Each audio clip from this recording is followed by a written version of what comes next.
தனிப்பட்ட முறையில் நம்மளோட கலைஞர்களை வெட்டணும், அவங்கள கீழே தாழ்த்தணும். பராசக்தி படத்தை இப்போ போயிட்டு நாங்கள் டிவியில் போட்டு பார்த்தா நமக்கு சிரிப்பு வரும். இந்த கேள்வி வந்துடாதா அப்படின்னு நான் யோசிச்சுட்டே தான் இருந்தேன். பட் அவங்க வந்து வாழ்கிற காலத்தை நம்ம கொண்டாடல. அந்த நிகழ்ச்சி நான் தொகுப்பாளராக இருக்கல, நியூஸ் ரீட் பண்ணல. இல்லைன்னா வந்து இப்போ சைனாக்காரங்க நிறைய பேர் இங்கே இருக்காங்க. திடீர்னு டெலிட்ராமா பண்ண ஆரம்பிச்சிட்டாங்கன்னா நான் அங்கே போயிடுவேன். முழுசாவே சிங்கள ஒருத்தனாக மாறிட்டேன் அப்படின்னு கம்மி பண்ணி. ஏன்னா வந்து சிங்கள டெலிட்ராமாவில் தான் இப்போல்லாம் பார்க்குறாங்க. நான் பார்த்தேன், என்ன கொண்டு போயிட்டு டேக் பண்ணுறாங்க. பூஜா கே தர்ஷன் தவராஜா பே தர்ஷன். ஸோ அதனால தான் நான் வந்து இந்த பெட்டியை தூக்கிட்டு இந்தியாவுக்கு போகிறது, இந்த மாதிரி விஷயங்கள்லாம் செஞ்சதே. ஏன்னா வந்து நாங்கள் நடிச்சுக்கிட்டு தான் இருக்கோம், நான் ஆக்டர், நான் டிவியில் இருக்கோம் அப்படின்றது ஞாபகம் வரும். நீங்கள் நடிச்சுட்டா நடிக்கணும் இல்லை, அது வெளியே வந்து ஆடியன்ஸ் பார்த்தா தான் நீங்கள் நடிக்கனாவே ஆக போகிறீங்க.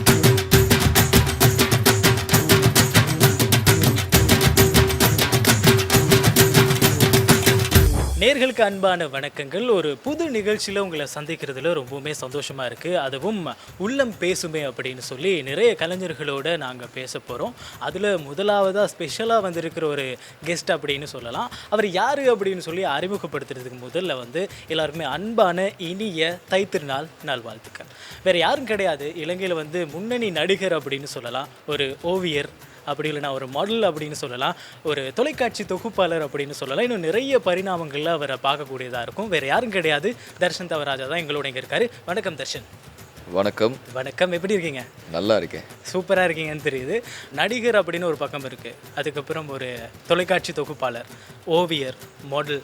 இதில் எதை அட்ரஸ் பண்ணுறதுன்னா, ஒரு டயலாக் சொல்கிறதுக்கு முன்னாலேயா இருந்தாலும் ஒரு நடிகர் அப்படின்னு சொல்கிறது உங்களுக்கு ரொம்ப பிடிச்சிருக்குமா, அப்படி இல்லைன்னா ஒரு ஓவியராக உங்களை அறிமுகப்படுத்துறது உங்களுக்கு பிடிச்சிருக்குமா? சரி, முதல்ல உள்ளம் பேசுமே நிகழ்ச்சியை பார்த்துட்டு இருக்க அனைவருக்குமே வந்து இனிய தைத்திருநாள் நல்வாழ்த்துக்கள். இந்த கேள்வி வந்துடாதா அப்படின்னு நான் யோசிச்சுட்டே தான் இருந்தேன். இன்றைக்கி இந்த இன்டர்வியூவில் இந்த கேள்வி இருக்குமா அப்படின்னு.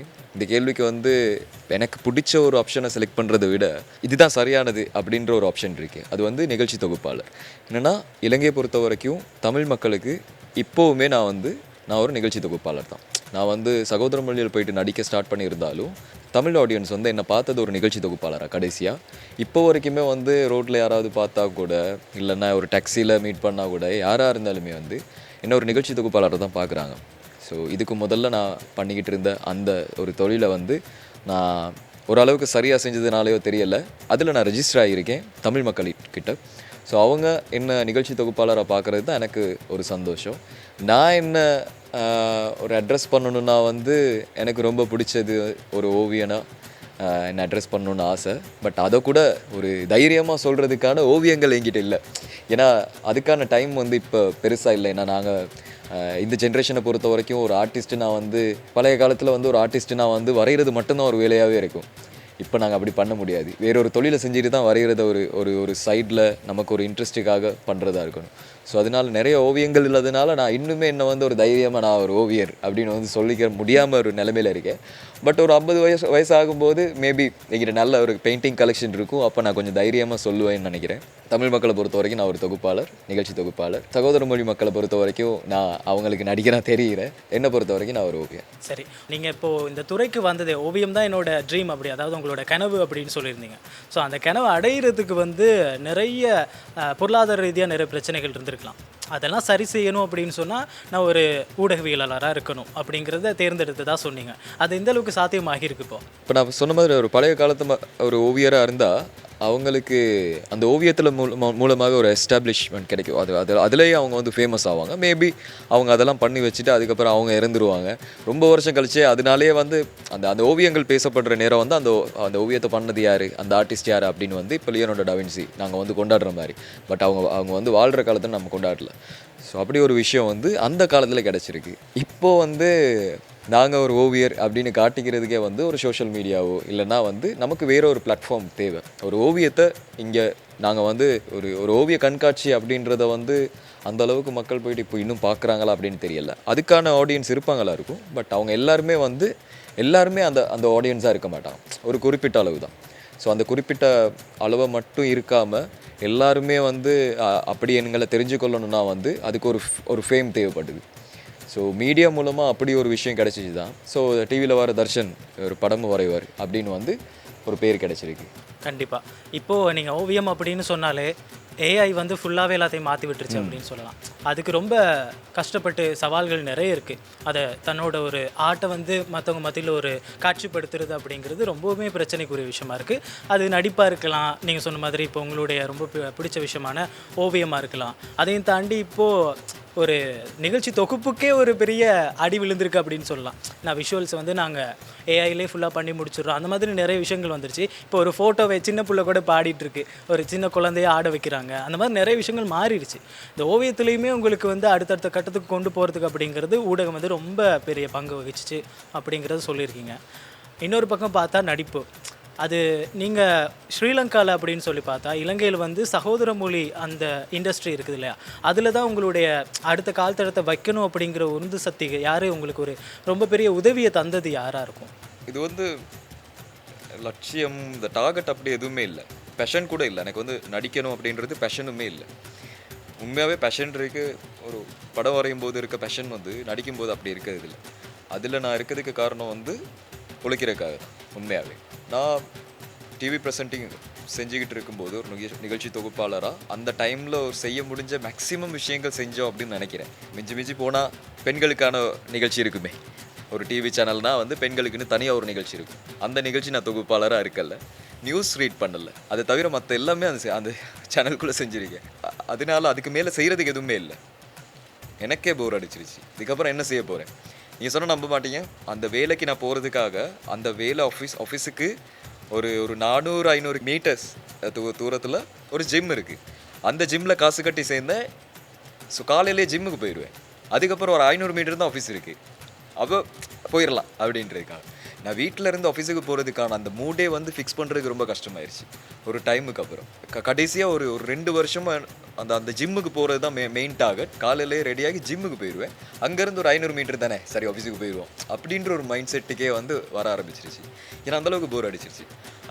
அப்போ எங்களுக்கே அந்த போரிங் இருக்குன்னா வந்து டிவியை பார்த்துக்கிட்டு இருக்க மக்களுக்கும் வந்து போர் அடிக்க ஆரம்பிச்சிருக்கும் அப்படின்றது எனக்கு ஒரு கெஸ் வந்துருச்சு. ஸோ அதனால நான் வேறு ஆப்ஷன் தேடிக்கிட்டு இருக்கும்போது கிடைச்ச ஒரு விஷயம் தான் அது. எல்லாருக்கும் ஒரு டைம் செட் ஆகுமே, அப்படியே ஒரு டைமுக்குள்ளே நம்ம ஒரு டெசிஷன் எடுக்கணும் அப்படின்ற ஒரு நிலைமையில் இருக்கும்போது ஒரு ஏதாவது ஒரு ஆப்பர்ச்சுனிட்டி வந்ததும் அதை டக்குன்னு கிராப் பண்ணிக்கிற ஒரு விஷயந்தான். நானாக டார்கெட் பண்ணி அதை ஒரு லட்சியமாக நினச்சி நான் நடித்த விஷயங்களெல்லாம் சேகரித்து கொண்டு போய் காட்டி அதில் ஒரு வாய்ப்பு தேடி அப்படி ஒரு விஷயமே நடக்கவே இல்லை. இது வரைக்கும் நான் அப்படி ஒரு விஷயம் செஞ்சதே இல்லை. ஏன்னா அந்தளவுக்கு எனக்கு பேஷன் இல்லை.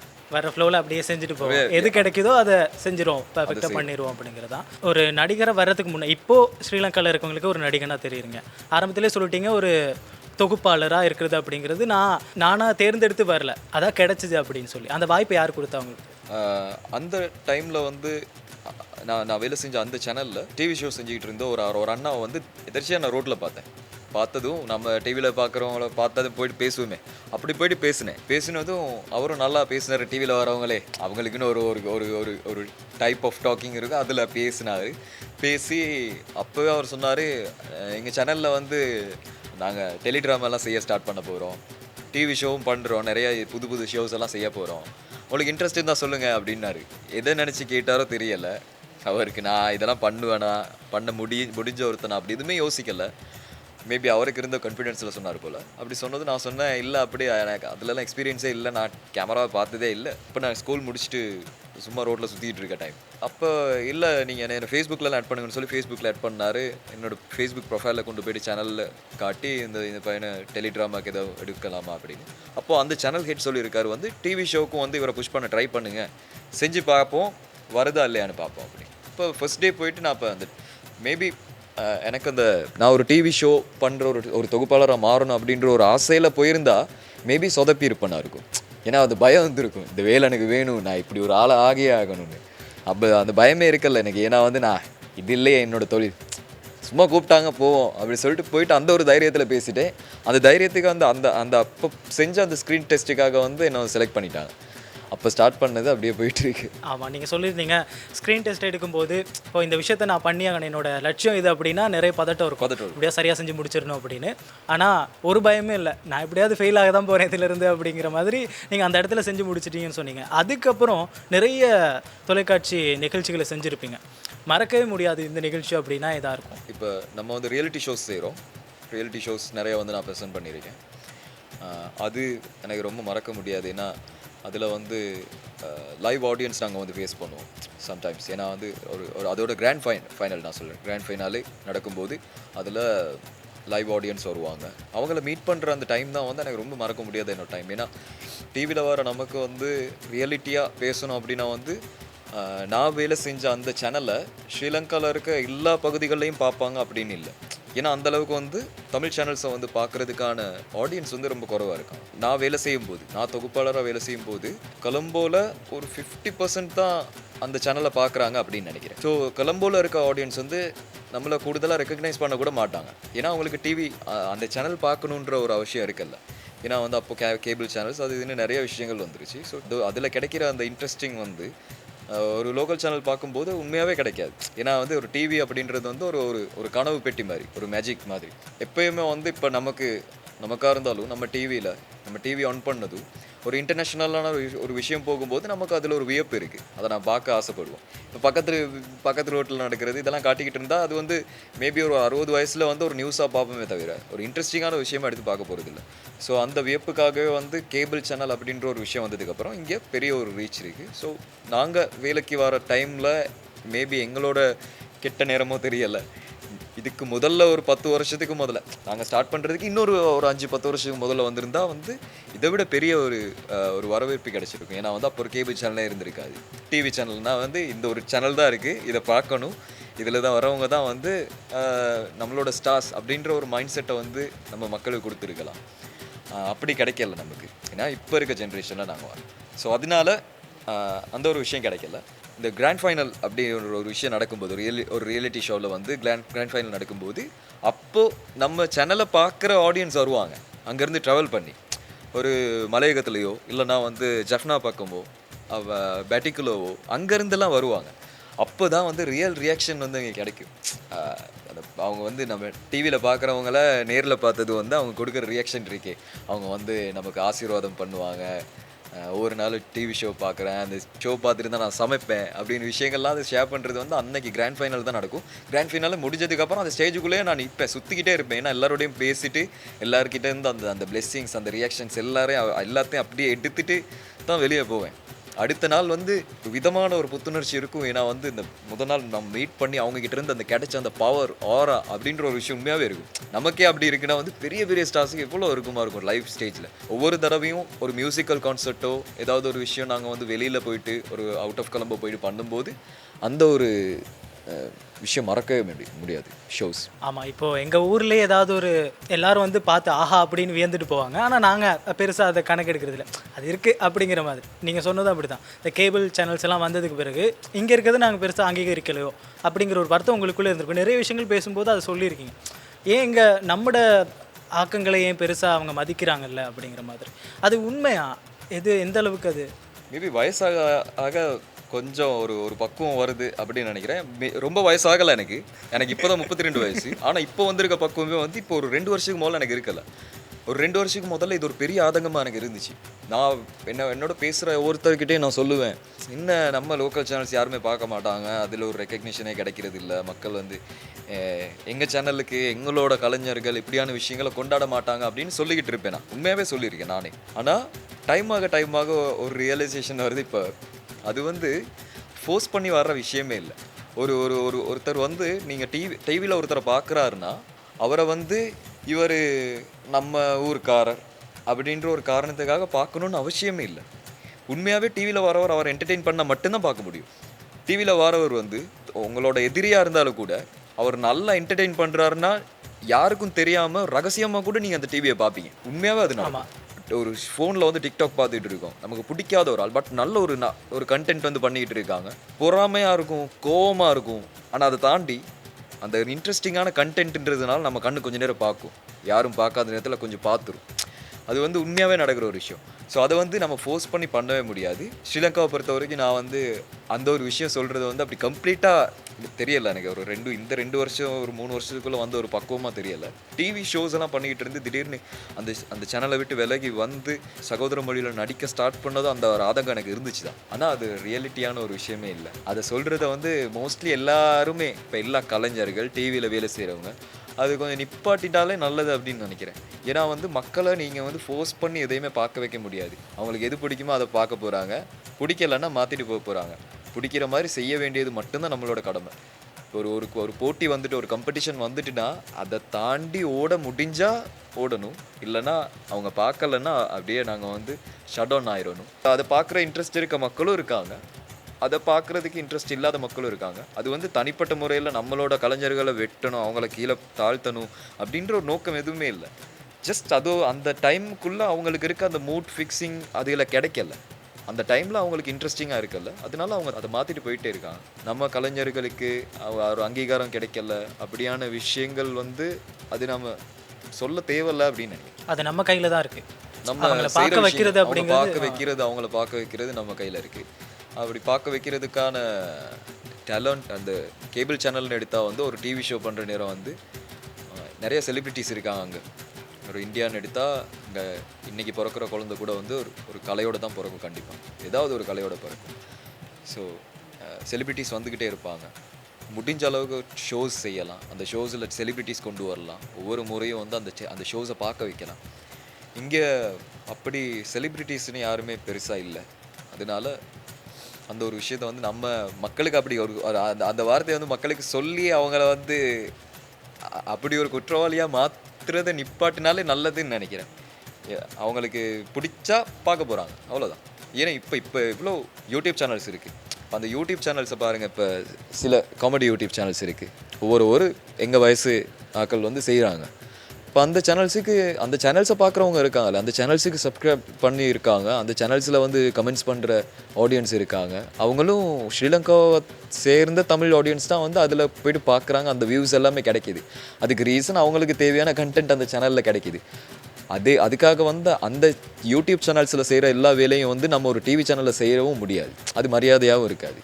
ஸோ அதனால் அந்த ஒரு விஷயம் நடந்துக்கிட்டு தான் இருக்கும். அதை பிரேக் பண்ணி போகிறதுக்கான ஒரு டைம் வருமானம் தெரியலை ஸ்ரீலங்காவில். அடுத்து கேட்குறேன், பண்ணிடுவோமா அப்படின்னு. வருமானே தெரியாதுன்னு சொல்லிட்டீங்க. பார்ப்போம், யோசிப்போம். ஏன்னா அடுத்தடுத்த விஷயங்களை செய்யும்போது அவங்களே ஆட்டோமேட்டிக்காக திரும்பிடுவாங்க.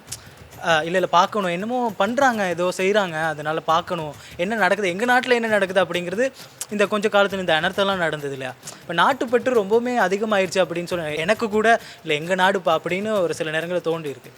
அதுலேயும் நான் உங்களோட சோஷியல் மீடியாவில் பார்க்கும்போது நீங்கள் ஃபேஸ்புக்கில் ஒரு விஷயம் போட்டிருந்தீங்க, செலிப்ரிட்டின்னு ஏன் நிற்கிறீங்க, அந்த இடத்துல நீங்கள் போயிட்டு அவங்களுக்கு உதவி செய்யுங்க. உதவி செய்கிறத நீங்கள் ஒரு இதாக மாற்றிக்கிறீங்க. நான் ஒரு செலிப்ரிட்டி, அதனால நான் அவங்களுக்கு உதவி பண்ணுறேன் அப்படிங்கிறத ஒரு சந்தைப்படுத்தலாக பார்க்குறீங்க அப்படிங்கிற விஷயத்த அதை உடைச்சிட்டு நீங்கள் ஒரு மாஸ்கையாவது போட்டுட்டு வந்து அவங்களுக்கு உதவி செய்யுங்க. உதவி செய்கிறது அப்படிங்கிறது மனிதம், அதை அப்படி பார்க்காதீங்க. அது எப்படி வந்துச்சு உங்களுக்கு? இது வந்து ஒரு இந்தியன் செலிப்ரிட்டியை பார்த்தா அது அவர் மட்டும் தான் அங்கே பண்ணுறாருன்னு நினைக்கிறேன். அதை பார்த்துட்டு சிரிப்பாக இருக்கும் எனக்கு. ஏன்னா வந்து எப்படி எல்லா இடத்துக்கும் ஒரு கேமரா போயிடுது, அவ்வளோ அழகாக ஒரு ப்ரொஃபைல் ஷூட் பண்ணி அதுக்கு ஒரு அழகாக ஸ்லோ மோஷனில் எடிட் பண்ணி ஹெல்ப் பண்ணுறத ரோட்டில் போகும்போது எல்லாருமே ஹெல்ப் பண்ணுவாங்க. ரோட்டில் நீங்கள் ட்ராஃபிக் லைட்டில் நின்றா மோஸ்ட்லி எல்லாருமே ஹெல்ப் பண்ணுறாங்க. எல்லார் கையிலையும் ஃபோன் இருக்குது, எல்லாருக்குமே வீடியோ பண்ணுறதுக்கான ஒரு அபிலிட்டி இருக்குது. கேமரா இருக்கவும் மட்டும் இல்லை வீடியோ பண்ண முடியும், ஃபோனில் வீடியோ பண்ணி போட்டு அதே கண்டென்ட் வந்து எல்லாராலையும் செய்யலும். இப்போ ஒரு செலிப்ரிட்டி ஒரு ஆக்டர்னால் வந்து ஆக்டிங் மூலமாக தான் வந்து மக்களை ரீச் பண்ணணும். இப்போ முதல்ல கேட்ட கேள்விக்கு இதுக்கு ஒரு கனெக்ஷன் இருக்குது. ரஜினிகாந்த் ஃபஸ்ட்டாக ஒரு வில்லனாக இன்ட்ரோ ஆகுறாரு. அந்த வில்லனாக இன்ட்ரோ ஆகின நேரமும் வந்து அவருக்கான வரவேற்பு நல்லாவே கிடச்சிச்சு தானே.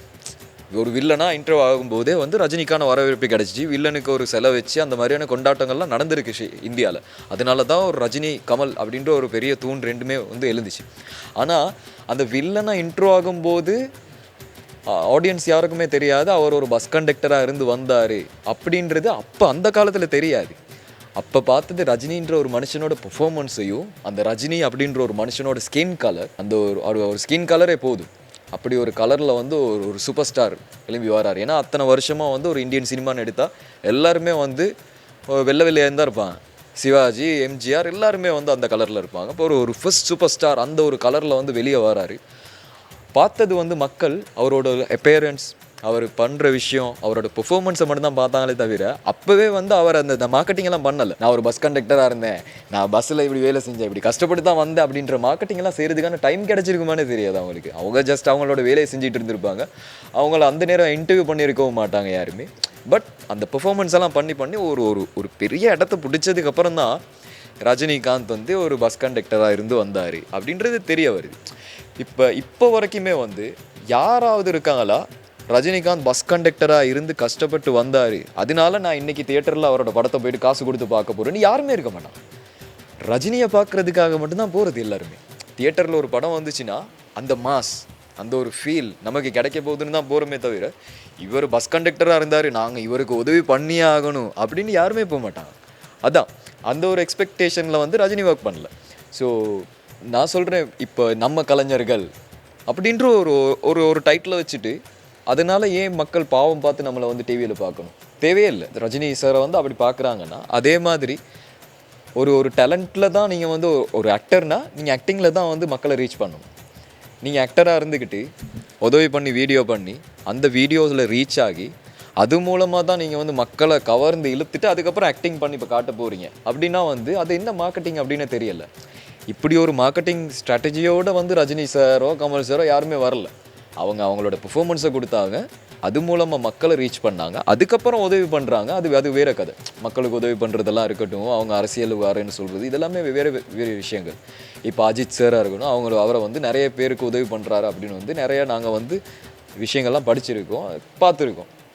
அதெல்லாம் வந்து பண்ணி தான் வந்து அஜித் சார் அப்படின்ற இடத்த பிடிக்கல. அவர் அஜித்ன்ற இடத்த ஃபஸ்ட்டாக பிடிச்சாரு, அதுக்கப்புறம் பண்ணுறாரு. இப்போ என்ன பார்த்தீங்கன்னா எல்லாருமே வந்து இடத்த பிடிக்கிறதுக்கே பண்ணுறது ஹெல்ப் தான். எல்லாருக்கும் ஹெல்ப் பண்ணி அதை ஒரு வீடியோவை போட்டு அதுக்கப்புறம் தான் அவர் வந்து ஆக்டராக வந்து எஸ்டாப்ளிஷ் ஆக போகிறாரு, ஒரு செலிப்ரிட்டியாக எஸ்டாப்ளிஷ் ஆக போகிறாரு. அப்படின்னா நீ தொடர்ச்சியாக உங்களோட சோஷியல் மீடியா ஃபுல்லாகவே ஹெல்ப் பண்ணுற வீடியோஸ் மட்டும்தான் இருக்கணும். நீங்கள் ஆக்டிங் பண்ணுறதோ வேறு எதுவுமே பண்ண முடியாது. நீங்கள் சேவை செய்கிறீங்கன்னா சேவையை மட்டும் செய்யுங்க, அதில் ரீச் பண்ணி காட்டுங்க மக்களை. நீங்கள் ஒரு ஆக்டராகவோ ஒரு சிங்கராகவோ ஒரு செலிப்ரிட்டியாகவோ ஒரு டிவியில் வர ஏதாவது ஒரு பர்சனாலிட்டியாக இருந்துக்கிட்டு அதை ஹெல்ப் பண்ணுறதை வீடியோ பண்ணி போட்டு அது மூலமாக ரீச் எடுத்து அதனால உங்களை மக்கள் பார்க்கணும் அப்படின்னு நினைக்கிறோம். அது கனெக்ட் ஆகவே செய்யாது. இப்போ நிறையா டிவி சேனல்ஸில் வந்து அதை யூஸ் பண்ணுறாங்க. எல்லாருமே சிம்பத்தி க்ரியேட் பண்ணி பண்ணுறாங்க. பட் டேலண்ட் தான் ஃபஸ்ட்டாக வரணும் அப்படின்னு நினைக்கிறேன். சிம்பத்தி இருக்கணும் தான், பட் அது வந்து எல்லாருக்குமே அந்த சிம்பத்தி கிடைச்சிடாது லைஃப்பில். இப்போ எனக்கு வந்து நான் கொலம்போவில் பிறந்து வளர்ந்தது ஒரே ரீசன்னால் நான் ரொம்ப கஷ்டப்படுற ஒரு சிச்சுவேஷனுக்குள்ளே போயிட்டு இந்த மீடியா ஃபீல்டுக்குள்ளே வரல. நிறைய பேர் இருக்காங்க, எனக்கு தெரிஞ்ச நிறைய பேர் இருக்காங்க மலையக பக்கத்தில் இருந்து நான் முதல்ல வேலை செஞ்ச சேனலுக்கு இங்கே வந்து போர்டிங்கில் இருந்து தங்கி இருந்து அந்த சேலரி எடுத்து, அந்த சின்ன சேலரி தான், அந்த சின்ன சேலரி எடுத்து அவங்க அதெல்லாம் பேலன்ஸ் பண்ணி அவங்கள வீட்டுக்கு அனுப்பி இதெல்லாமே செஞ்சு அவங்க ஒரு தொகுப்பாளராக ஆகணுன்ற கனவில் வாழ்கிற நிறைய பேரை நான் பார்த்துருக்கேன். எனக்கு தெரிஞ்சு 2 பேரும் என்னமோ தான் வந்து கொலம்போவில் இருந்து இப்போ எங்களுக்கு வீட்டுக்கு போனது அம்மா இருக்காங்க, வீட்டில் வந்து சாப்பாடெல்லாம் செஞ்சு வைப்பாங்க, எல்லாமே கிடைக்கும். இது வந்து எனக்கு அமைஞ்சிருச்சு. நான் கொலம்போவில் பிறந்து வளர்ந்ததுனால இங்கே தான் டிவி சேனல்ஸ் எல்லாம் மெயினாக இயங்குது. ஸோ எனக்கு அது கிடைச்சிட்டு. நிறைய பேருக்கு அது கிடைக்கல. இப்போ அது கிடைக்காதது வந்து அவங்க பண்ண பாவமோ அப்படி எதுவுமே இல்லை. அவங்களுக்கு அது அப்படி ஒரு விஷயம் அமைஞ்சிட்டு எனக்கு வந்து அப்படி ஒரு விஷயமும் கிடைக்கல. அந்த அப்படி ஒரு கஷ்டப்படுற ஒரு விஷயமும் கிடைக்கல. ஆனால் அது கிடைச்சிட்டுன்னு நான் அதை யூஸ் பண்ணி தான் வந்து ஒரு தொகுப்பாளராக ஆகணும் அப்படின்ற ஒரு மார்க்கெட்டிங் பண்ணவும் சரியில்லை அப்படின்னு நினைக்கிறேன். அதை எனக்கு கடவுள் கொடுக்கல. அதே வந்து ஒரு வெக்கமாக இருக்கும் சில நேரம். நான் அதையும் கூட ஒரு ஃபேஸ்புக்கில் போட்டிருந்தேன். இந்த வெள்ளம் இந்த மாதிரியான விஷயங்கள் நிறைய விஷயங்கள் வந்து நம்ம நாட்டை சேர்ந்த மக்கள் வந்து ஃபேஸ் பண்ணுறாங்க. ஒரு மலையோ பக்கத்தை எடுத்தால் மண் சரிவு அது இதுன்னு எல்லாமே இருக்குது. கொலம்போவில் வந்து மோஸ்ட்லி இந்த விஷயங்களில் எஃபெக்ட் ஆகிற மக்களே இல்லை. நாங்கள் இப்படி ஒரு சேஃபாக இருக்கோம். இப்போ கடைசியாக நடந்த இந்த வெள்ளம் இந்த சூறாவளி இதெல்லாம் வந்ததுக்கப்புறம் எனக்கு மைண்ட் செட்டில் என்ன இருக்குன்னா வெளியே தலை காட்ட முடியலையே. ஏன்னா நம்ம ஒரு விதத்தில் நல்லா இருக்கதே வந்து ஒரு கேவலமாக இருக்கோ. ஏன்னா நமக்கு எந்த கஷ்டமுமே இன்னும் வரல, அது ஃபேஸ் பண்ணலை, அதே ஒரு வெக்கமாக இருக்கே அப்படின்னு யோசித்தேன். ஆமாம், தோணும்ல. நாங்கள் ரொம்ப பாதுகாப்பாக ஒரு இடத்துல இருந்துட்டு இங்கே இது நடந்திருக்கான் அப்படின்னு பேசும்போதே ஒரு மாதிரி கஷ்டமாக இருக்கும். ஸோ இதே பாதுகாப்பான இடத்துல இருந்துக்கிட்டு இதை வந்து ஒரு கண்டென்ட்டாக மாற்றி அவர் வீடியோ பண்ணி அதை போட்டு எனக்கு தெரியலை நிறைய பேர் வந்து அதுக்கு சப்போர்ட் பண்ணுறாங்க. அது ரொம்ப நாள் நிலைக்கிற விஷயம் இல்லை. ஏன்னா பார்த்துக்கிட்டு இருக்க ஆடியன்ஸ் வந்து முட்டாள் இல்லை, எல்லாருமே முட்டாளாக நினைக்க முடியாது. ஏன்னா இப்போ ஒரு இந்தியன் செலிப்ரிட்டி நான் சொன்னேன், அவர் வந்து செய்கிறதெல்லாம் வீடியோ பண்ணி அந்த வீடியோ பண்ணி அதில் ரீச் வரும், அதுக்கப்புறம் அதில் ஒரு மார்க்கெட்டிங் க்ரியேட் ஆகும், ஆப்பர்ச்சுனிட்டிஸ் வரும், காசு வரத்தான் போகுது. அந்த காசில் வந்து பாதி தேவையில்ல, ஒரு பங்கை வந்து நீங்கள் ஹெல்ப் பண்ணுறதுக்கு வச்சுக்கிட்டா அடுத்த கண்டென்ட் ரெடி ஆகிடும். நீங்கள் வந்து ஒரு கண்டென்ட் க்ரியேட்டராக அதை ஒரு ஹெல்ப் பண்ணுறத வந்து நீங்கள் கஷ்டப்பட்டு உழைச்சி ஹெல்ப் பண்ணணும்னு இப்போ அவசியமே இல்லை. நீங்கள் ஹெல்ப் பண்ணுறத வீடியோ போட ஸ்டார்ட் பண்ணிட்டீங்கன்னா உங்களுக்கு எல்லா ஆப்பர்ச்சுனிட்டிஸ் சரியாக கிடைக்க ஆரம்பிச்சிடும். பிராண்ட்ஸ் வருவாங்க, உள்ள எல்லா விஷயமும் சரியாக கிடைக்கும். அதில் ஒரு சின்ன பாகத்தை வந்து நீங்கள் அதுக்கு செலவு பண்ணி அதை வீடியோ எடுத்து போட்டிங்கன்னா அடுத்த கண்டென்ட் ரெடி. இப்படி அடுத்தடுத்து கண்டென்ட் செஞ்சுக்கிட்டே போயிட்டு இருக்க முடியும். அதுக்கு பேர் வந்து சேவையெல்லாம் இல்லை. நீங்கள் உங்களோட கண்டென்ட்டை வந்து நீங்கள் க்ரியேட் பண்ணுறதுக்கான ஒரு வழியை தேடுறீங்க. அது எல்லாராலையும் முடியும். ரோட்டில் போகிற இன்றைக்கி போகிற எல்லாராலையும், ரோட்டில் ஒரு நாய்க்கு சாப்பாடு போட்டாலோ, டிராஃபிக் லைட்டில் யாருக்காவது ஒரு சின்ன காசை கொடுத்தாலோ எல்லாருமே வந்து வீடியோ பண்ணி போடலாம். ஆமாம், நீங்கள் ரோட்டில் எதிர்ச்சியாக போயிட்டு இருக்க நேரம் தான் எனக்கு இந்த வாய்ப்பு கிடைச்சதுன்னு ஆரம்பத்தில் சொன்னீங்க. இப்போது இந்த முதிர்ச்சி வர்றதுக்கு முன்னால் ஆரம்பத்தில் இப்போது வந்து ஒரு சோஷியல் மீடியாவில் ஏதாவது ஒரு விஷயத்த பண்ணால் சமூக வலைதளத்தில் ஒரு வைரல் ஆயிடுச்சு அப்படின்னா ஆட்டோமேட்டிக்காக அவங்க வந்துடுறாங்க, நான் ஒரு ஊடகவியலாளராக வருவேன் அப்படிங்க. ஆனால் அதுக்குன்னே உழைச்சிட்டு நிறைய பேர் இருப்பாங்க இல்லையா, நான் ஒரு தொகுப்பாளர் ஆகணும், அப்படி இல்லைன்னா நான் ஒரு வானொலி அறிவிப்பாளர் ஆகணும் அப்படின்னு சொல்லி அவங்கன்னு ஒரு குறிக்கோள் வச்சுருப்பாங்க. ஸோ அதை நோக்கி போயிட்டுருக்கும்போது நீங்கள் அசால்ட்டாக ஒரு வீடியோவோ இல்லாட்டி ஏதாவது வைரல் ஆகிற ஒரு விஷயத்த பண்ணிவிட்டு நீங்கள் உடனே இங்கே வந்து நீங்கள் ப்ரெசென்டராக மாறிடுறாங்க உடனே. அந்த விஷயத்தை எப்படி பார்க்குறீங்க? அதுதான் நான் அதுக்கெல்லாம் சிரிக்கக்கூடாது. ஏன்னா அதுக்கு சப்போர்ட் பண்ணுற மக்கள் இருக்காங்க. அதுக்கு சப்போர்ட் பண்ணுறவங்கன்னா அவங்களுக்கு இன்னும் தெரியலை. அதை வந்து ஒரு இப்போ நாங்கள் ஆரம்ப காலத்தில் வந்து இப்போ ஒரு பராசக்தி படத்தை இப்போ போயிட்டு நாங்கள் டிவியில் போட்டு பார்த்தா நமக்கு சிரிப்பு வரும். அதில் நடிச்சிருக்க விதமோ அதில் இருக்க கதை இதெல்லாம் பார்க்கும்போது நமக்கு கொஞ்சம் சிரிப்பு வரும் தான். ஏன்னா நம்ம இந்த ஜென்ரேஷனை சேர்ந்தவங்க பராசக்தி படத்தை, ஆனால் சின்ன வயசுலேயும் பராசக்தி படத்தை பார்த்துருப்போம்.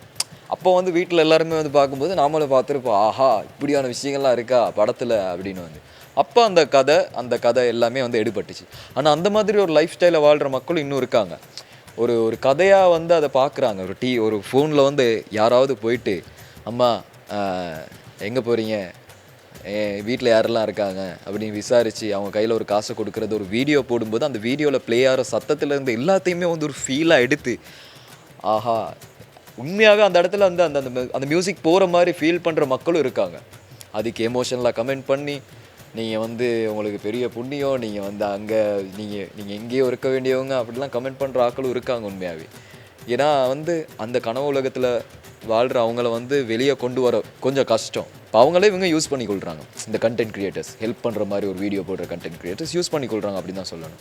அதிலேருந்து அவங்க அந்த ஃபேம் எடுத்துகிட்டு வந்து அவங்க அடுத்த டார்கெட் அடிக்கிறாங்க அப்படின்னா வந்து அது மூலமாக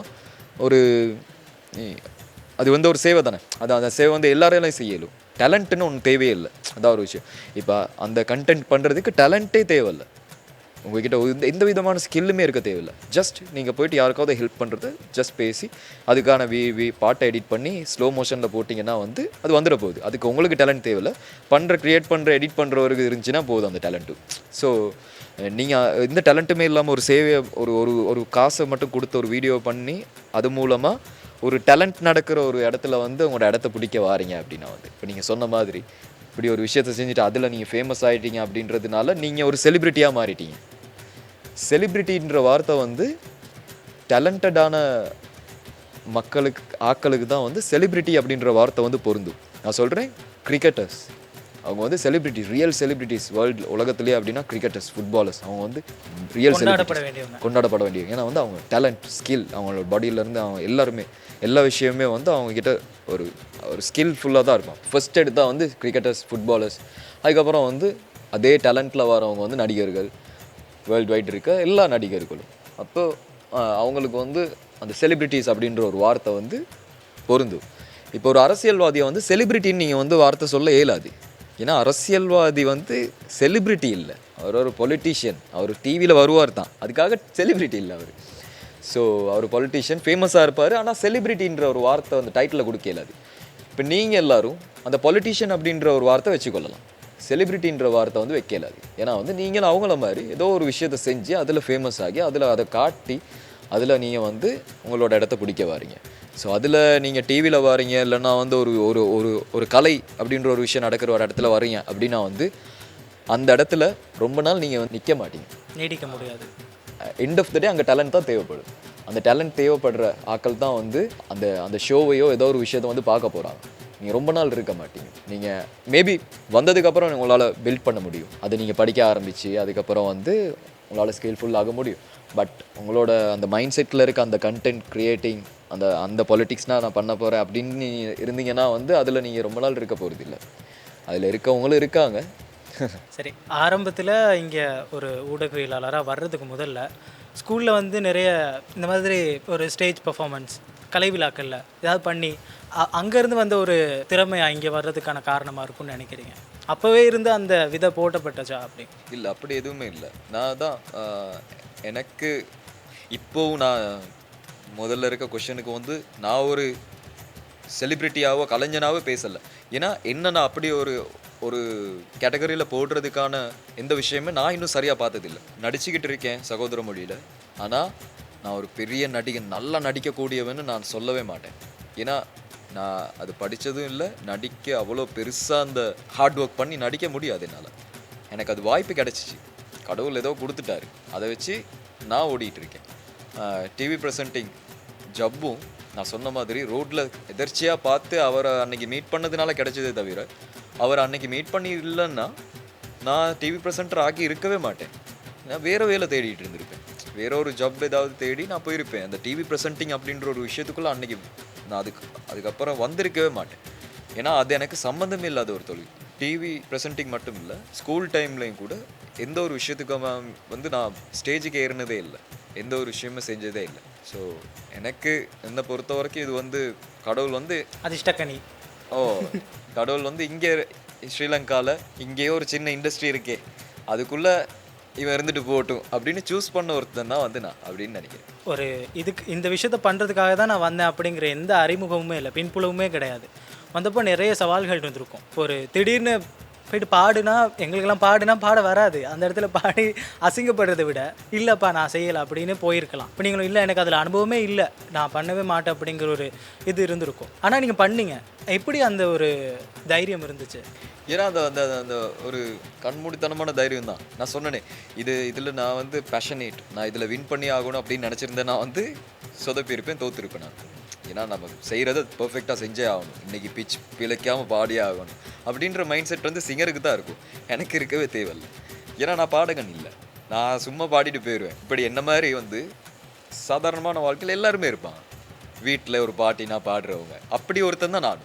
வீட்டில் இவங்க வந்து நல்ல பேச்சாளர் மாதிரி பேசுகிற ஒருத்தர் இருப்பாங்க, வெளியே வந்து பேச மாட்டாங்க, வாய் மூடிட்டு தான் இருப்பாங்க, யாரோடையும் பேச மாட்டாங்க. ஆனால் வீட்டில் பெரிய ஆதங்கமாக ஒரு விஷயத்தை பேசுறதுன்னா வந்து அவர் தான் முன்னால் வந்து பேசுவார், அப்படி இருப்பாங்க.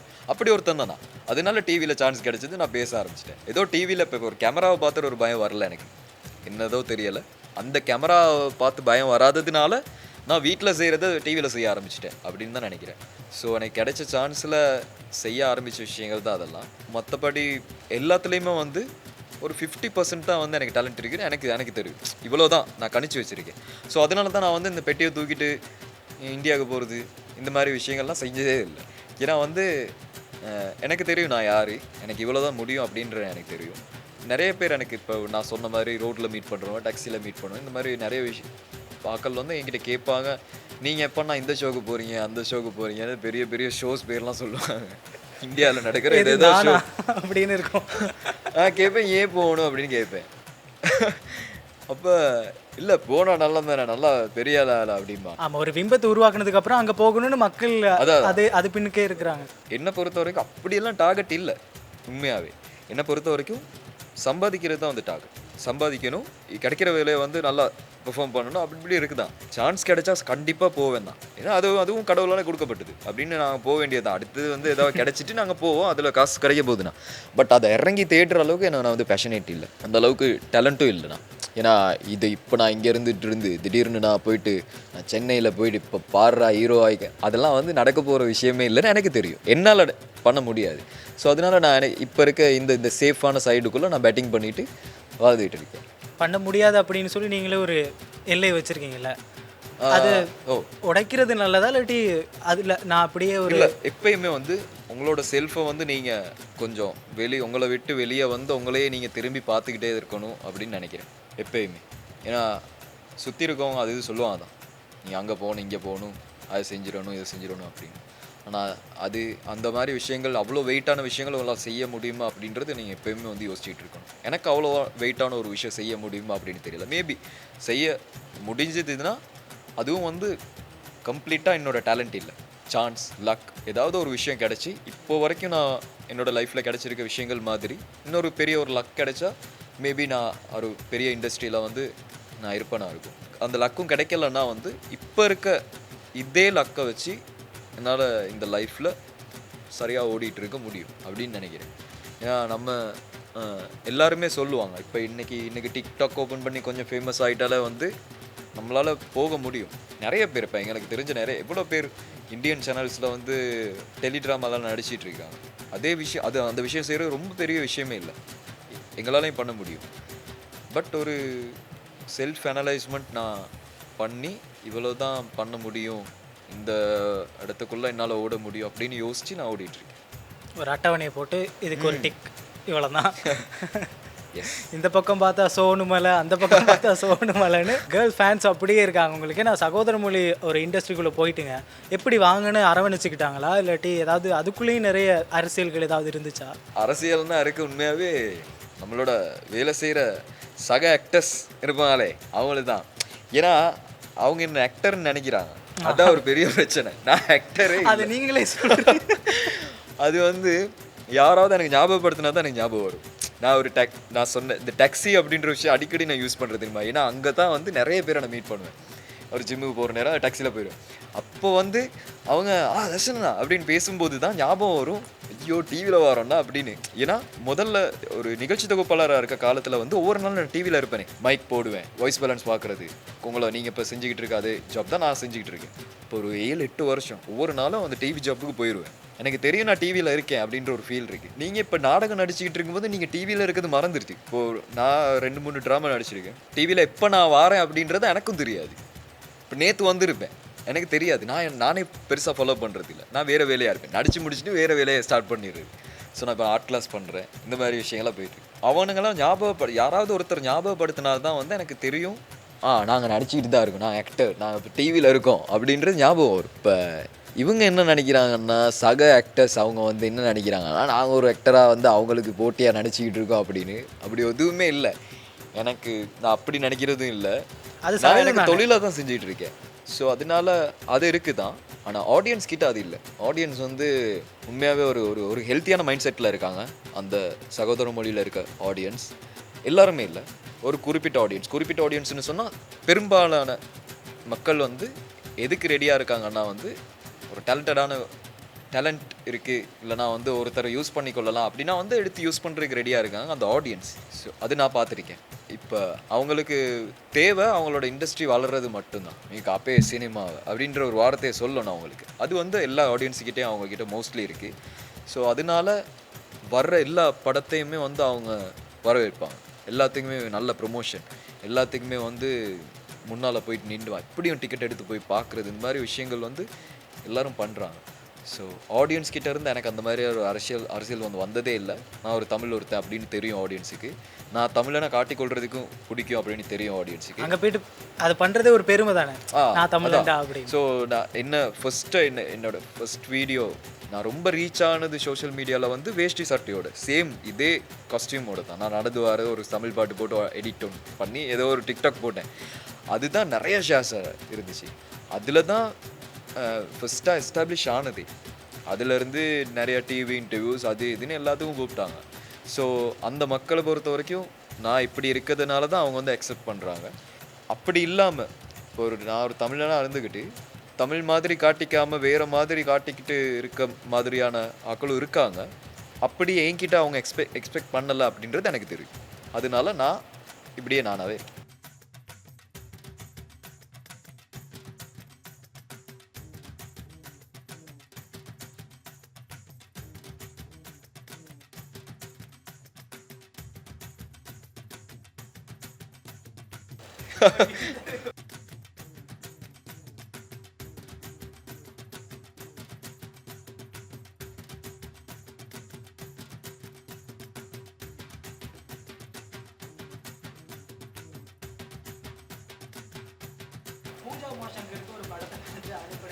ஆ இல்லை அது எங்கேயோ இருக்கு. ஏதோ ஒரு ஆஃபீஸில் கண்டு நான் பண்ண படம் மாதிரியே பார்க்காம போயிட்டேன். ஏன்னா அதை அங்கே எப்படி வந்துச்சுன்னா எனக்கு டவுட் ஆயிடுது. அதான் இல்லை என்னன்னா அப்போ வந்து நான் அந்த ட்ராயிங் அப்படின்ற ஒரு விஷயத்த வந்து எப்படியாவது ஒரு செல்லிங் பாயிண்ட்டாக மாற்றணும் அப்படின்ற ஒரு பிளானில் தான் இருந்தேன். அப்போ நான் என்ன செஞ்சுட்டு இருப்பேன்னா இங்கே இருக்க செலிபிரிட்டிஸும் தான், இங்கே இருக்க சிங்கர்ஸ் அப்படி இப்படின்னு இருக்காங்களே அவங்களுக்கும் வந்து மெசேஜ் பண்ணுவேன் சோஷியல் மீடியாவில். அவங்களோட படத்தை நான் வரைஞ்சி தரேன், உங்ககிட்ட கிஃப்ட் பண்ணிவிட்டு அது கூட நான் ஒரு ஃபோட்டோ எடுக்கணும் அப்படின்னு நான் சொல்கிற டைம் இருந்துச்சு. அப்படியே டைமில் தான் வந்து பூஜா உமாசங்கர் படத்தை நான் வரைஞ்சிட்டு எல்லாம் வரைஞ்சி கம்ப்ளீட் பண்ணிவிட்டு வீடியோ போட்டு அவங்களோட ஃபேன் பேஜ் அவங்களோட பேஜ் எல்லாத்துக்குமே மெசேஜ் பண்ணி பார்த்தேன்.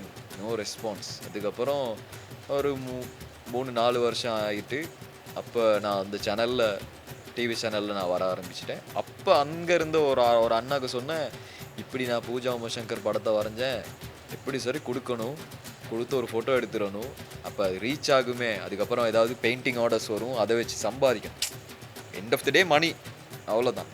அவர் சொன்னார் பூஜாவோட வீடு தெரியும், வாக்கு கூட்டு போகிறேன்னு சொல்லிட்டு பைக்கில் ஏற்றி கூப்பிட்டு போனார். படத்தை வச்சுட்டு கொண்டு போயிட்டு வீட்டை தட்டினோன்னு பூஜா மாதிரியே ஒருத்தவங்க ஜன்னலை திறந்து சொன்னாங்க பூஜா இங்கே இல்லை அப்படின்னு. பார்த்தா அவங்களோட அக்கா, உண்மையாக பூஜாவோட வீடு, பூஜா உமாசங்கர் வீடு. அப்போ அவர் சொன்னார், சரி இந்த படத்தை வந்து நான் கொடுக்கணும், காட்டு எடுத்து காட்டிட்டு இதை கொடுக்கணும், அவங்களுக்கு கிஃப்ட் பண்ணணும் அப்படின்னு. அவங்க சொன்னாங்க இங்கே இல்லை, வந்ததுக்கப்புறம் வந்துட்டாங்கன்னா வந்து நீங்கள் பார்ப்பீங்க எங்கேயாவது சோஷியல் மீடியா ஏதாவது சொன்னாங்க, எனக்கு சரியாக புரியலை, ஞாபகம் இல்லை. அப்போ நான் அதை எடுத்துகிட்டு அப்படியே திரும்ப வந்தாச்சு. வெளியே வந்துட்டு சொன்னேன், அவர் கையில் கொடுத்து சொன்னேன், எப்படி சரி அவங்ககிட்ட கொடுத்துருங்களேன், ஃபோட்டோ கூட வேணாம், இது எனக்கு தேவையில்லை, அவங்ககிட்ட எப்படியாவது கொடுத்துருங்களேன் அப்படின்னு சொல்லிட்டு அவர்கிட்ட கொடுத்துட்டு வந்துட்டேன். அப்புறம் ரொம்ப வருஷம் கழிச்சு ஏதோ ஒரு ஆஃபீஸில் அந்த டேபிள் மேலே அந்த ஃபோட்டோ இருந்தது கண்டு, அது ஒரு மீடியா சம்மந்தமான ஆஃபீஸ் தான், எங்கேயோ சுற்றி அங்கே போயிட்டு அது ஏண்டன்னு சொல்லலை, நான் என் பாட்டுக்கு வந்துட்டேன். ஏன்னா அந்த படம் இப்போ எனக்கு தேவையில்லை, வந்தாச்சு.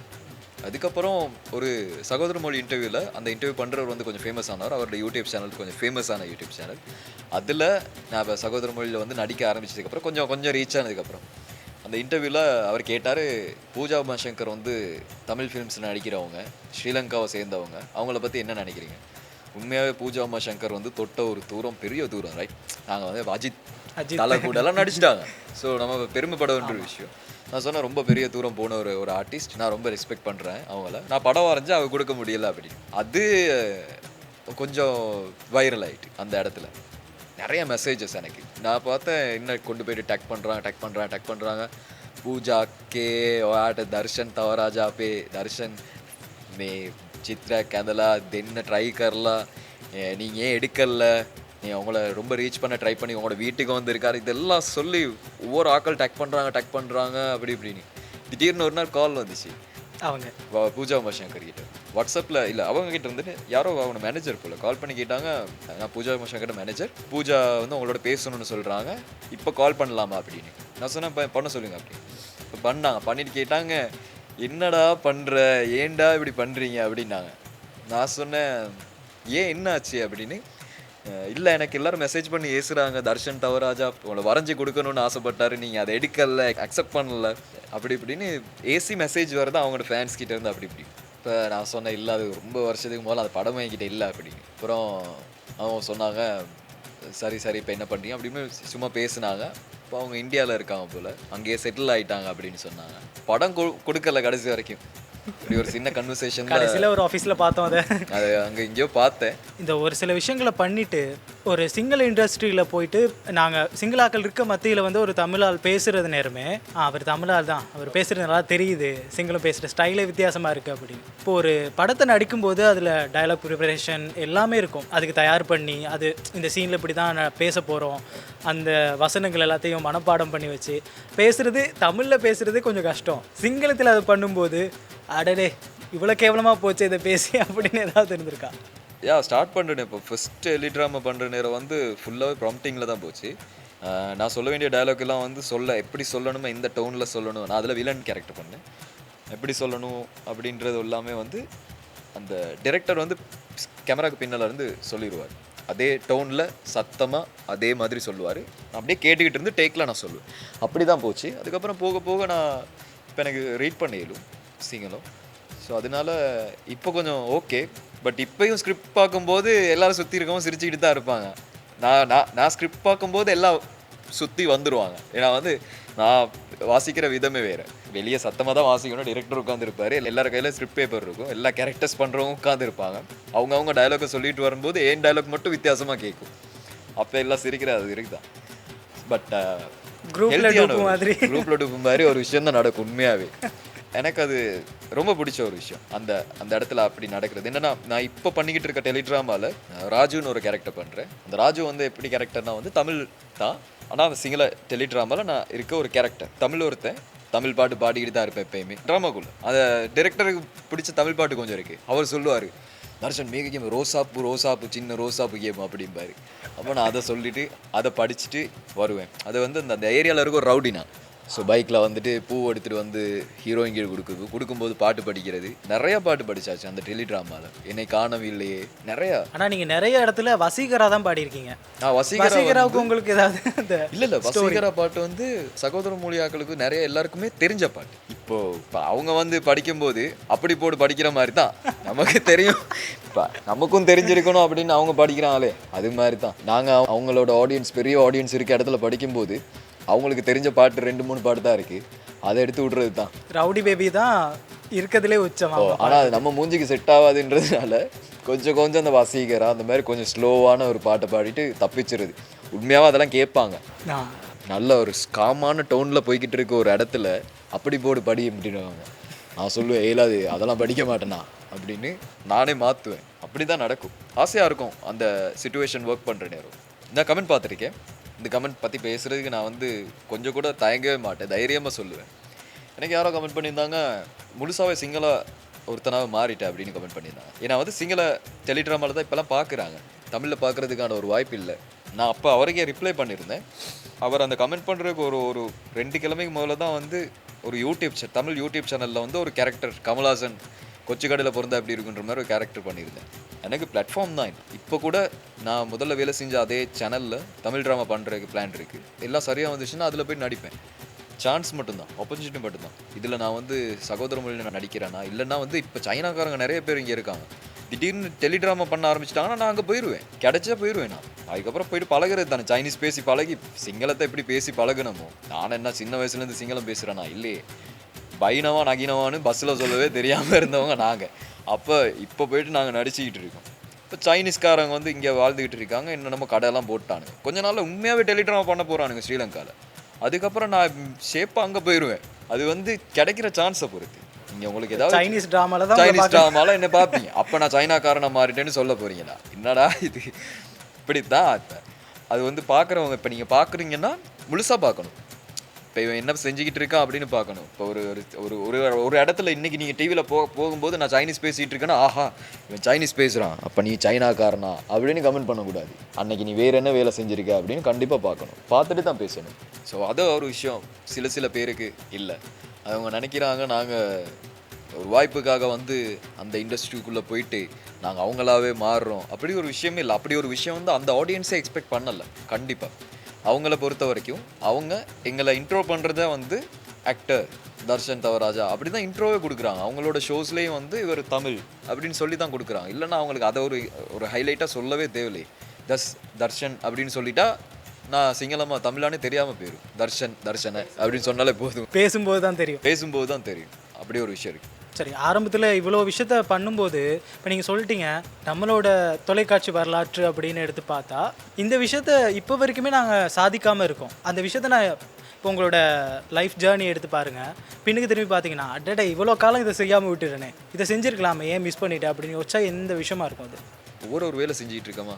இப்போ ஒரு நிகழ்ச்சி தொகுப்பாளராக இருக்கும்போது அப்போ செஞ்சுக்கிட்டு இருந்த விஷயங்கள் இப்போ யோசிக்கும்போது திரும்ப அந்த சான்ஸ் கிடச்சா ஃபில் பண்ணுறதுக்கு நிறையா விஷயங்கள் இருக்குது. இது செய்யணும், பேசும்போது இப்படி பேசணும், சும்மா நம்ம பேசுகிற வார்த்தைகள்லேயே வந்து இந்த வார்த்தைகள் ஆட் பண்ணியிருக்கணும், இப்படி செஞ்சுருக்கணும் அப்படின்ற ஒரு விஷயங்கள் இருக்குது எனக்கு. நான் ஒரு நிகழ்ச்சி தொகுப்பாளராக இருக்கும்போது கூட அந்த தொழிலை செய்கிறதுக்கு நான் நிறையா படிக்கலை.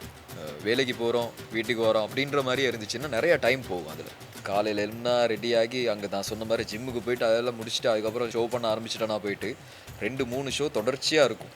ஈவினிங் வரைக்கும். அது முடிச்சதுக்கப்புறம் இங்கே படிக்கிறதுக்கோ இதுக்கோ டைம் இருக்காது. ஸோ இப்போ வரைக்கும் எனக்கு இருக்க ஒரே ஒரு விஷயம் என்னென்னா, நான் இப்போ பண்ணிக்கிட்டு இருக்க எந்த ஜாப் சம்மந்தமாகவுமே நான் எதுவுமே படித்ததில்லை. தொகுப்பாளராக இருக்கட்டும், அந்த தொழில் செய்கிற நேரமும் எதுவுமே படிக்கலை. அது சம்மந்தமாக அது ஒரு குறைன்னு நினைக்கிறீங்களா? அதுவும் இருந்தால் நம்ம கொஞ்சம் ஸ்ட்ராங் ஆயிடுவோம் இல்லையா? ஏதாவது ஒரு விஷயம் படிச்சிருந்தா கொஞ்சம் ஸ்ட்ராங்காக இருப்போம். ட்ராயிங் பண்ணுறேன், படித்ததே இல்லை. அதான் நான் இப்போ கிளாஸ் பண்ணுறேன். அந்த கிளாஸில் கூட நான் ஒவ்வொரு டைமில் நானே ஸ்டூடெண்ட்டாக மாறிடுவேன். ஏன்னா அதில் டீச் பண்ணுறதுக்கு நான் ஆள் போட்டிருக்கேன். அந்த டீச்சர் வந்து சொல்லிக் கொடுக்குற நிறைய விஷயம் எனக்கு தெரியாது. ஸோ அந்த டைமில் நான் நல்லா நோட் பண்ணி கொள்வேன். நானே அந்த நேரம் இருப்பேன், இருந்து படிப்பேன். அப்படி நடக்கும். நடிக்கிறேன். இப்போ இதில் எனக்கு தெரியலை, படிக்கணுமா படிக்கலையா, படிக்க தேவையில்லையா, படித்தா கூட சில நேரம் நம்மளோட ஒரிஜினாலிட்டி போயிடும். ஏன்னா நாங்கள் நடிக்கும்போது ஒரு ஒரு ஒரு சர்டன் பர்சனாக மாறிடுவோம். அந்த விஷயம் பண்ண முடியுமா போயிருமோ, நம்ம படித்ததுக்கப்புறம் அதெல்லாம் ஆட் பண்ண போயிட்டு வேறு மாதிரி ஆயிருமோ அப்படின்ற ஒரு ஒரு ஒரு இதுவும் இருக்குது எனக்கு. வேறு நான் வந்து கொஞ்சம் அந்த புரோக்கன் சிங்களம் பேசுகிறேன். நான் சிங்களம் பேசும்போது நான் தமிழ் ஒருத்தன் தான் சிங்களம் பேசுகிறேன்னு தெரியும். அதை சிங்கள ஆடியன்ஸ் வந்து ரசிக்கிறாங்க. டைரக்டர்ஸ், கோ ஆர்டிஸ்ட் அவங்கெல்லாம் சிரிப்பாங்களா இருக்கும். டைரக்டர்ஸ் சொல்லுவாங்களா இருக்கும், நீ இது படிக்கணும், இது மாற்றி ஆகணும் அப்படின்னு சொல்லுவாங்க தான். அது எனக்கு தேவையில்லை. ஏன்னா எண்ட் ஆஃப் த டே வந்து ஆடியன்ஸுக்கு தான் வேலை செய்கிறோம். ஆடியன்ஸுக்கு நான் அப்படி பேசுகிறது தான் பிடிக்கும் அப்படின்னு எனக்கு தெரியும். அதனால நான் அப்படியே இருக்கேன். ஸோ அதை பற்றி எனக்கு பெரிய கவலை ஒன்றும் இல்லை. பட் நான் செய்கிற ஒவ்வொரு விஷயங்கள்லையும் வந்து அந்த நான் எதுவுமே படிக்கலையா அப்படின்ற ஒரு விஷயம். நான் படித்தது ஒரே ஒரு விஷயம் தான். ஸ்கூல் முடித்ததுக்கப்புறம் ஏர்லைன் கேபின் க்ரூ போகிறதுக்கு படித்தேன். அது மட்டும் படித்தேன். மேபி போயிருக்கலாம், படித்ததுனால தான் கிடைக்கலையோ. இப்போ படிக்காததுனால இந்த வேலையெல்லாம் கிடைச்சி செஞ்சுக்கிட்டு இருக்கோம். படித்ததுனால தான் அது கிடைக்கல போல அப்படின்னு யோசிக்கிறீங்க? இப்போதான் யோசிக்கிறேன். அதில் போயிருந்தா நாடு நாடாக போயிருக்கலாம் அப்படிங்கிற ஒரு ஃபீலாக இருந்திருக்கும். உண்மையாகவே அதை விட இந்த ஃபீல்டில் நான் ட்ராவல் பண்ண நிறைய கிடைச்சி. பட் அதில் கொஞ்சம் நிறைய தடங்கள் இருக்கும். இவ்வளோ தான் நீங்கள் பண்ண முடியும், இவ்வளோ தான் நீங்கள் அங்கே போயிட்டு சுற்றி பார்க்கறதுனால இங்கே தாடி வளர்க்க முடியாது, முடி வளர்க்க முடியாது, வேண்டிய ஹேர் ஸ்டைல் பண்ண முடியாது. இப்போ பாருங்க, நான் முடி தேவைன்னா வெட்டிடுவேன், வளர்ப்பு அதெல்லாம் பண்ண இல்லை. இப்போ முடிய வெட்டினதுக்கு காரணம் என்ன? சும்மா தான். நிறைய பேர் கேட்குறான், நம்மளை பற்றி நம்ம என்ன சும்மாவே சுற்றிக்கிட்டு இருக்கான் அப்படின்ற மாதிரி பார்ப்பாங்க சில பேர். அவங்க கேட்டால் மட்டும் சொல்லுவேன், எஸ் நெக்ஸ்ட் ப்ராஜெக்ட்டுக்காக தான் வெட்டியிருக்கா அப்படின்னு சொல்கிறது தான். அவங்களே அதை எடுத்து கொடுப்பாங்க, கையில் எடுத்து கொடுப்பாங்க. அதை சொல்லுவாங்க, இது அடுத்ததும் செய்கிறீங்கள ஒர்க்கு படத்துக்கு எதுவுமா அப்படின்னு. நான் ஆமாம் அப்படின்னு சொல்லிட்டு, ஆனால் அப்படி எதுவுமே இல்லை. நான் சும்மா ஒவ்வொரு நேரத்துக்கு எனக்கு திடீர்னு தோணும் முடிய வெட்டிடுவோன்னு. இது நானாக வெட்டிக்கிட்டது தான். நீங்களா வெட்டிக்கிட்டது? ஒரு சைடில் பாபரா அதான் அதையும் கொஞ்சம் படிக்கணும். ஒரு அகாடமி வச்சுருக்கீங்க, அது எப்படி உருவாச்சு? இப்போ நான் சின்ன வயசில் பார்த்துருக்கேன் ஒரு ஆர்ட் கிளாஸ். சரியா, அது வந்து எந்த லொக்கேஷன்னே மறந்துட்டு, ஆனால் அந்த கிளாஸ் செட்டப் வந்து எனக்கு இன்னும் ஞாபகம் இருக்குது, கண்ணுக்குள்ளே இருக்குது. அந்த கிளாஸ் செட்டப் வந்து நான் பஸ்லேயும் எங்கேயோ போகிற நேரம் நான் இப்படி க்ராஸ் பண்ணும்போது பார்த்துட்டே போவேன். ஆனால் எங்கேருந்து எங்கே போன பஸ் இன்னுமே ஞாபகம் இல்லை. பட் அந்த அகாடமி கிளாஸில் இருக்கும். எல்லோரும் உட்காந்து பெயிண்ட் பண்ணிக்கிட்டு இருப்போம். உள்ளே இருக்கவங்க வெளியேருந்து பார்க்கும்போதே தெரியும், எல்லோரும் உள்ளே இருக்கவங்க பாஷ் பீப்புள். நம்ம உள்ளுக்கு போனால் கூட நம்மளை வெளியே அனுப்பிடுவாங்க போல் அப்படின்ற மாதிரி தான் இருப்பாங்க. இப்போ நான் ரொம்ப சின்ன வயசு, பெரிய எங்கள் வயசில் இருக்கவங்க உள்ளே வரைஞ்சிக்கிட்டு இருப்பாங்க, படம் வரைஞ்சிக்கிட்டு இருப்பாங்க, எல்லாம் சொல்லி கொடுத்துக்கிட்டு இருப்பாங்க. வெளியே இருந்து பார்க்க அந்த கிளாஸில் உள்ளே நடக்கிற விஷயம் தெரியும். அப்போ நானும் படம் வரைவேன் சின்ன வயசில். அதனால ரொம்ப ஆசை அது உள்ளே போயிட்டு பார்க்கணும் அப்படின்னு. டார்கெட் இருந்துச்சு அந்த மாதிரி ஒரு ஸ்டூடியோ செய்யணும் அப்படின்னு. வந்து அந்த டார்கெட் வர ஆரம்பிச்சது கிட்டத்தில் தான். இப்போ ஒரு அளவுக்கு நம்ம வந்து காசு சம்பாதிக்க ஆரம்பித்ததுக்கப்புறம் எனக்கு அந்த பழைய இது தோண ஆரம்பிச்சிச்சு. நமக்கு ஒரு ஆசை இருந்துச்சு அந்த ஆர்ட் கிளாஸ், அதையே நாமளே பண்ணக்கூடாது அப்படின்ற மாதிரி ஒரு ஆசை வந்து தான் ஸ்டார்ட் பண்ணேன். ஆனால் இந்த பிளான் ஒரு 3 வருஷமாக நடந்துகிட்டு இருக்க பிளான். இப்போ தான் ஸ்டார்ட் பண்ணி சரியாக போயிட்டுருக்கு. எவ்வளோ பேர் படிக்கிறாங்க? ஆர்ட் ஸ்டூடெண்ட்ஸ் மட்டும் இருப்பாங்க ஒரு இப்போதைக்கு ஒரு 50-60 பேர் இருப்பாங்க. அதில் வயசானவங்களும் இருப்பாங்க. ஒரு 60 வயசு இருக்கவங்க என்கிட்ட 4-5 ஸ்டூடெண்ட்ஸ் இருப்பாங்க. அவங்களும் படிக்கிறாங்க. இப்போ படித்து கொடுக்குறீங்க நீங்கள்? இல்லை, நான் டீச் பண்ணுறது இல்லை. ஏன்னா வந்து நான் ஒரு செல்ஃப் ஸ்டார்ட் ஆர்டிஸ்ட். எனக்கு வந்து டெக்னிக்கலாக நான் எதுவுமே படிக்கலை, நானாக பழகி வரைஞ்சது தான். ஸோ அதனால் சொல்லிக் கொடுக்க தெரியாது, எதையுமே டீச் பண்ண தெரியாது. ஏன்னா டெக்னிக்கலாக நம்ம லேர்ன் பண்ணால் தான் டெக்னிக்கலாக டீச் பண்ண முடியும். ஸோ அதனால் எங்கிட்ட டீச்சர்ஸ் 3 பேர் இருக்காங்க. சின்னவங்களுக்கு பார்த்துக்கொள்றதுக்கு ஒரு டீச்சர் இருக்கான், ஒரு நர்சரி டீச்சர் இருக்கான். பிகினர் லெவல் புதுசாக நான் இப்போ வரைய ஸ்டார்ட் பண்ணணும் அப்படின்னு நினச்சிட்டு வரவங்களுக்கு பிகினர் லெவலுக்கு ஒரு டீச்சர் இருக்கார். இன்னொரு டீச்சர் இருக்கார் வந்து இப்போ நல்லா வரைய தெரிஞ்சவங்க, பட் எக்ஸ்ட்ரா இன்னும் அவங்க படிக்கணும்னு நினைக்கிறவங்க. ஸோ அவங்களுக்கு ஆரம்பத்துலேருந்தே அந்த இதை பிகினர் லெவலில் இருந்தே ஒரு லைன் வரைகிறது, ஸ்ட்ரைட் லைன் வரைகிறதுலேருந்து படித்து கொடுக்குறோம். ஒரு ரியலிஸ்டிக் ட்ராயிங் பண்ணுற அளவுக்கு எடுத்துகிட்டு போகிறது தான் எங்களோட பிளான். எங்கேயாவது ஒரு இந்த சாதனையை படைச்சிடணும் அப்படின்னு சொல்லி ஆர்டிஸ்ட் ஆக்கணும் அப்படி நம்ம, பட் அப்படி நிறைய எல்லாரையும் அப்படி பண்ண முடியாதுன்னா நீங்கள் அந்த படிச்சுட்டு போகிற ஒரு 3 ஹவருக்குள்ளே அது பில்ட் ஆகிடாது. வீட்டில் போயிட்டு ப்ராக்டிஸ் பண்ணிக்கிட்டே இருக்கும் ட்ராயிங். தர்ஷன் இந்த அளவுக்கு வந்திருக்காரு அப்படின்னா ரைனி அப்படிங்கிற ஒரு கேரக்டர் வந்து ரொம்ப முக்கியமானவங்க. அவங்க தான் உங்களுக்கு வாய்ப்பு கொடுத்தாங்க அப்படின்னு சொல்லி நிறைய இடங்களில் சொல்லியிருக்கீங்க. அதான் உண்மை. அவங்க பண்ண உதவியை எந்தளவுக்கு மதிக்கிறீங்க நீங்கள்? என்னோடய ஃபர்ஸ்ட் ஆப்பர்ச்சுனிட்டி வந்து கிடைச்சது வந்து ஒரு டெலிட்ராமாவில். அதுதான் வந்து சகோதரமொழி டெலிட்ராமா. அப்புறம் நான் ஒரு 7 வருஷம் 8 வருஷம் நம்ம வந்து டிவி ப்ரெசென்டராக இருந்துட்டோம். அதுக்கப்புறம் ஃபர்ஸ்ட் டெலிட்ராமா நான் போகும்போது எனக்கு ஃபர்ஸ்ட் ஆப்பர்ச்சுனிட்டி கொடுத்தது தெலினா பொர்லஸ் அப்படின்ற ஒரு அண்ணா. அவர் தான் வந்து எனக்கு ஃபர்ஸ்ட் டெலிட்ராமா எனக்கு ஆக்டிங் சான்ஸ் கொடுத்தாரு. அப்போ நான் வந்து வேலை செஞ்சுட்டு இருக்க சேனல்லேருந்து விலகிட்டேன். அடுத்து வேறு ஏதாவது பண்ணணும் அப்படின்ற ஒரு பிளானில் தான் வந்தேன். வெளியில் வந்துட்டு அந்த ஃபர்ஸ்ட் சான்ஸ் அவர் கொடுத்துட்டாரு. அது ஷூட் பண்ணிட்டோம் வேறு அந்த டெலிட்ராமா. பட் டிவியில் போகல. எந்த ஒரு ஆக்டராக இருந்தாலும் வந்து நீங்கள் நடிச்சிட்டா நடிகன்னு இல்லை, அது வெளியே வந்து ஆடியன்ஸ் பார்த்தா தான் நீங்கள் நடிகனாவே ஆக போகிறீங்க. நீங்கள் வீட்டில் நடிச்சு கொண்டு இருக்கலாம், கேமரா வச்சுட்டு நீங்கள் நடிக்கலாம், அதை பார்க்கணுமே ஆடியன்ஸ். ஸோ நடித்து முடிச்சாச்சு, ஆக்டர் ஆகலை நான் இன்னும், ஏன்னா டெலிகாஸ்ட் ஆகலை. ஸோ அதனால அந்த வெயிட்டிங் பாயிண்ட் அந்த டைமில் தான் வந்து ரைனி வந்து அவங்களோட ஒரு சாங் செஞ்சாங்க. அந்த சாங்க்கு வந்து என்ன ஆக்ட் பண்ணுறதுக்கு கூப்பிட்டாங்க. ஸோ அந்த சாங் இந்த டெலிட்ராமா போடுறதுக்கு முதல்ல அந்த சாங் ரிலீஸ் ஆகிட்டு, இந்த சாங் வந்து ஷூட் பண்ணது அந்த டெலிட்ராமாவுக்கு அப்புறம் தான். ஸோ ஃபர்ஸ்ட் ஆப்பர்ச்சுனிட்டி கொடுத்தது தெலினா பொர்லஸ். பட் இவங்க சாங்கால் தான் வந்து நான் வெளியே எஸ்டாப்ளிஷ் ஆனேன். ஸோ இதில் இந்த சாங்கில் வந்த அந்த மில்லியன் கணக்கு வியூஸ் எல்லாத்துலேயுமே வந்து எனக்கு நிறையா பெரிய கிரெடிட் கிடச்சிச்சு. என்ன தர்ஷன் இந்த புதுசாக வந்திருக்க அந்த முடி தாடியோடு தானே இருந்தேன், அந்த லுக்கு பற்றி அது எல்லாத்தையும் அந்த வேஷ்டி சட்டை இது எல்லாத்துக்குமே வந்து பெரிய ஒரு எஸ்டாப்ளிஷ்மெண்ட் கிடச்சி ஆக்கள் எல்லாருமே வந்து பெரிய வரவேற்பு கொடுத்தாங்க. அதுக்கு மெயின் கிரெடிட் ரைனி தான். ரைனி அவங்களோட சாங்க்கு வந்து என்னை சூஸ் பண்ணது தான். ஸோ அதுக்கப்புறமும் வந்து இப்போ வரைக்கும் இப்போ அவங்களும் வந்து ஒரு பெரிய ஆர்டிஸ்ட் பேக்ரவுண்ட்லேருந்து வர ஒரு சைல்டு தான். பட் அந்த நெப்போட்டிசம் அப்படின்ற ஒரு விஷயம் எதுவுமே இல்லை. அவளை பொறுத்த வரைக்கும் அவள் எப்போயுமே சொல்கிறது வந்து என்னோட மைண்ட் செட் தான். இப்போ எனக்கு வந்து கிடைச்ச இந்த சான்ஸ், எனக்கு டிவி ப்ரெசென்டராக கிடைச்ச இந்த சான்ஸ், இது எல்லாமே வந்து உண்மையாகவே டிவி ப்ரெசென்டர் ஆகணும் அப்படின்ற ஒரு கனவுல ஒருத்தர் கிடச்சிருந்தா என்னை விட பெரிய தூரம் ஓடி இருப்பார் மேபி. எனக்கு கிடைச்சதுனால நான் இந்த சேஃப் ப்ளே பண்ணிட்டு வாழ்ந்துட்டு இருக்கேன். ஸோ அவங்களுக்கு இருக்க மைண்ட் செட் அதுதான். இப்போ அந்த ஒரு அவங்களோட அப்பா அம்மாவால் கிடைச்ச ஒரு எஸ்டாப்ளிஷ்மெண்ட் இருக்குது தானே, அதுலேருந்து வந்ததுலேருந்து ஓடிக்கிட்டு இருக்காங்க. அதை தாண்டி தானாகவே அவங்களுக்குன்னு ஒரு பிளாட்ஃபார்மை உருவாக்கி ஜீரோலேருந்து ஸ்டார்ட் பண்ணுறவங்களுக்கு நிறைய சப்போர்ட் பண்ணுவோம். அந்த சப்போர்ட் எனக்கு கிடச்சி. ஏன்னா நான் ஜீரோலேருந்து ஸ்டார்ட் பண்ணேன். எங்கள் குடும்பத்தை பொறுத்த வரைக்கும் என் குடும்பத்தில் பேக்ரவுண்டில் யாருமே மீடியா சம்மந்தமானவங்களும் இல்லை, எனக்கு அட்வைஸ் பண்ணவும் யாருமே இல்லை. நானாக தான் இதெல்லாம் பண்ணி அந்தந்த இடத்துல போய்ட்டு படிச்சுட்டு வரது தான். ஸோ இப்படி எங்களை மாதிரி ஜீரோலேருந்து ஸ்டார்ட் பண்ணவங்க நிறைய பேர் இருப்பாங்க. அப்படியான ஆக்களுக்கு சப்போர்ட் பண்ணுற ஒரு கேரக்டர் தான் நான். அந்த சப்போர்ட் எனக்கு கிடைக்கிது. இப்போ கிளாஸ் பண்ணும்போது நாங்கள் 2 பேரும் கம்பைனாக தான் அந்த கிளாஸ் ஸ்டார்ட் பண்ணியிருக்கோம். அவங்க வோக்கல் கிளாஸ் பண்ணுறாங்க, நான் ஆர்ட் கிளாஸ் பண்ணுறேன். இந்த வோக்கல் கிளாஸ் அவங்க பண்ணுறதுனால அந்த இடத்துக்கு வந்து அந்த ஒரு ஒரு ரெஸ்பெக்டிவ் வந்திருக்கு. அதோடு சேர்ந்து தான் நானும் பண்ணுற ஆர்ட் கிளாஸ் எனக்கும் ரீச் ஆகுது. ஸோ ரெண்டும் அந்த கம்பைனாக தான் போயிட்டு. மறுபடியும் ஏதாவது ப்ரொஜெக்ட் பண்ணியிருக்கீங்களா அவங்களோட? நாங்கள் அந்த பாட்டோட அந்த ஸ்டோரி லைனை வச்சு நாங்கள் ஒரு ப்ளாட் பண்ணியிருக்கோம், டெலிட்ராமா மாதிரி. அது ரிலீஸ் ஆச்சு, அது போச்சு. இப்போ கெட்டத்தில் ஒன்றும் பண்ணலாம். தர்ஷன் தவராஜா இப்போது ஒரு 90s கிட், அப்போ இருந்து இப்போ வரைக்கும் 90s கிட்னு பெருமையாக சொல்கிறீங்க. இப்போது இந்த ஜென்சி தலைமுறை, அதுக்கப்புறம் அதுக்கடுத்து நான் ஆல்ஃபா பீட்டான்னு போய்கிட்டே இருக்கோம். நீங்கள் இப்போ இருக்கிற ஜென்ரேஷனை பார்த்து இவங்ககிட்ட இருந்து இந்த விஷயத்தை எடுத்துக்கலாம் அப்படின்னு சொன்னால் எதை சொல்லுவீங்க? 90s கிட்ஸ் அப்படின்ற ஒரு விஷயத்தை ப்ரொமோட் பண்ணி சுற்றுறதுக்கு காரணம் நான் அந்த இதுலேயே வளர்ந்தேன். பாட்டு கேட்காம இருக்கேன். ஜிம்ல நான் கேட்குற பாட்டும் சில கேம்ஸே 80s 90s தான் கேட்பீங்கன்னு சொல்லியிருந்தீங்க. பாட்டை கேட்டு தான் ஜிம்லேயே ஓடுறேன். எனக்கு என்னமோ தெரியாது. மற்றவங்க எல்லாம் வந்து மேபி மோட்டிவேஷனான இங்கிலீஷ் சாங்ஸ் கேட்பாங்களா, ஜாஸ் ராக்கா தான் கேட்பாங்களா.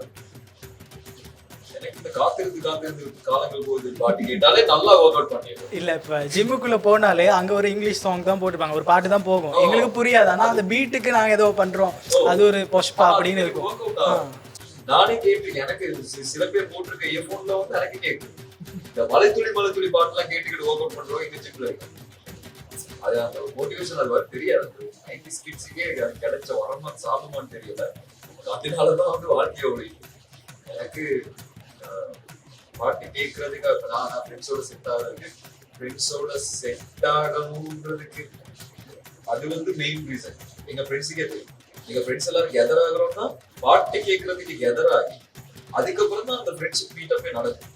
பாட்டு கேட்கறது தான் மெயின் விஷயம். அதுக்காக தான் அந்த ஃப்ரெண்ட்ஷிப் மீட்டப் ஆகி அதுக்கப்புறம் வந்து பாட்டு கேட்கறது ஒரு சைடு.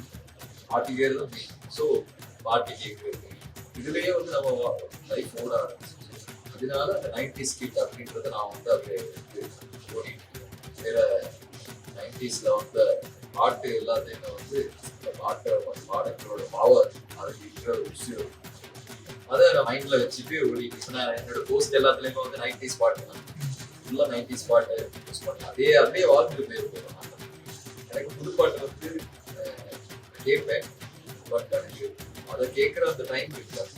பாடலாம் கேட்குற டைம் அந்த டைமும் வந்து அந்த 5 நிமிஷமும் வந்து ஏதாவது ஒரு பழைய பாட்டு கேட்கும். ஒரு பாட்டு கேட்கணும்னா வந்து பழைய பாட்டு கேட்டு ஆரம்பிச்சு.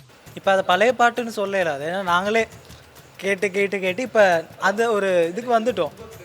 எனக்கு ரொம்ப பிடிச்ச ஒரு புது பாட்டு என்ன அப்படின்னு கேட்டீங்கன்னா நான் சொல்ல போற பாட்டு வந்து ஏழை மாதிரி.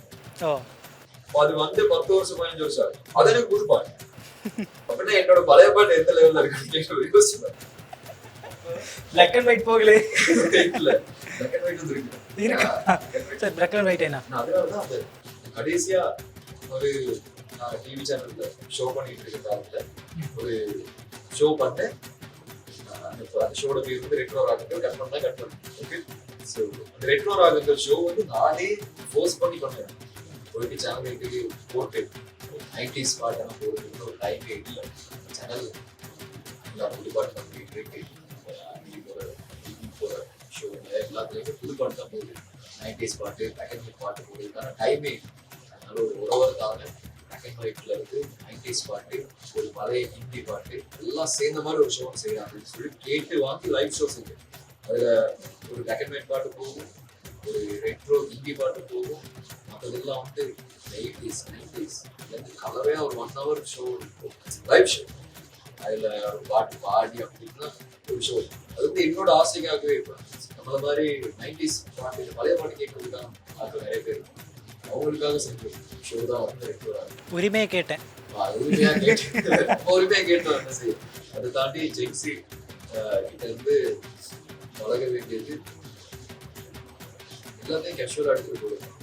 ரொம்ப ஒரு ஸ்ட்ரீட் இருக்கிறதெல்லாம் கேஷுவலா இருக்குது. அது ஜஸ்ட் கிரெடிட்டே இருக்காங்க அப்படின்றது எனக்கு தெரியும்.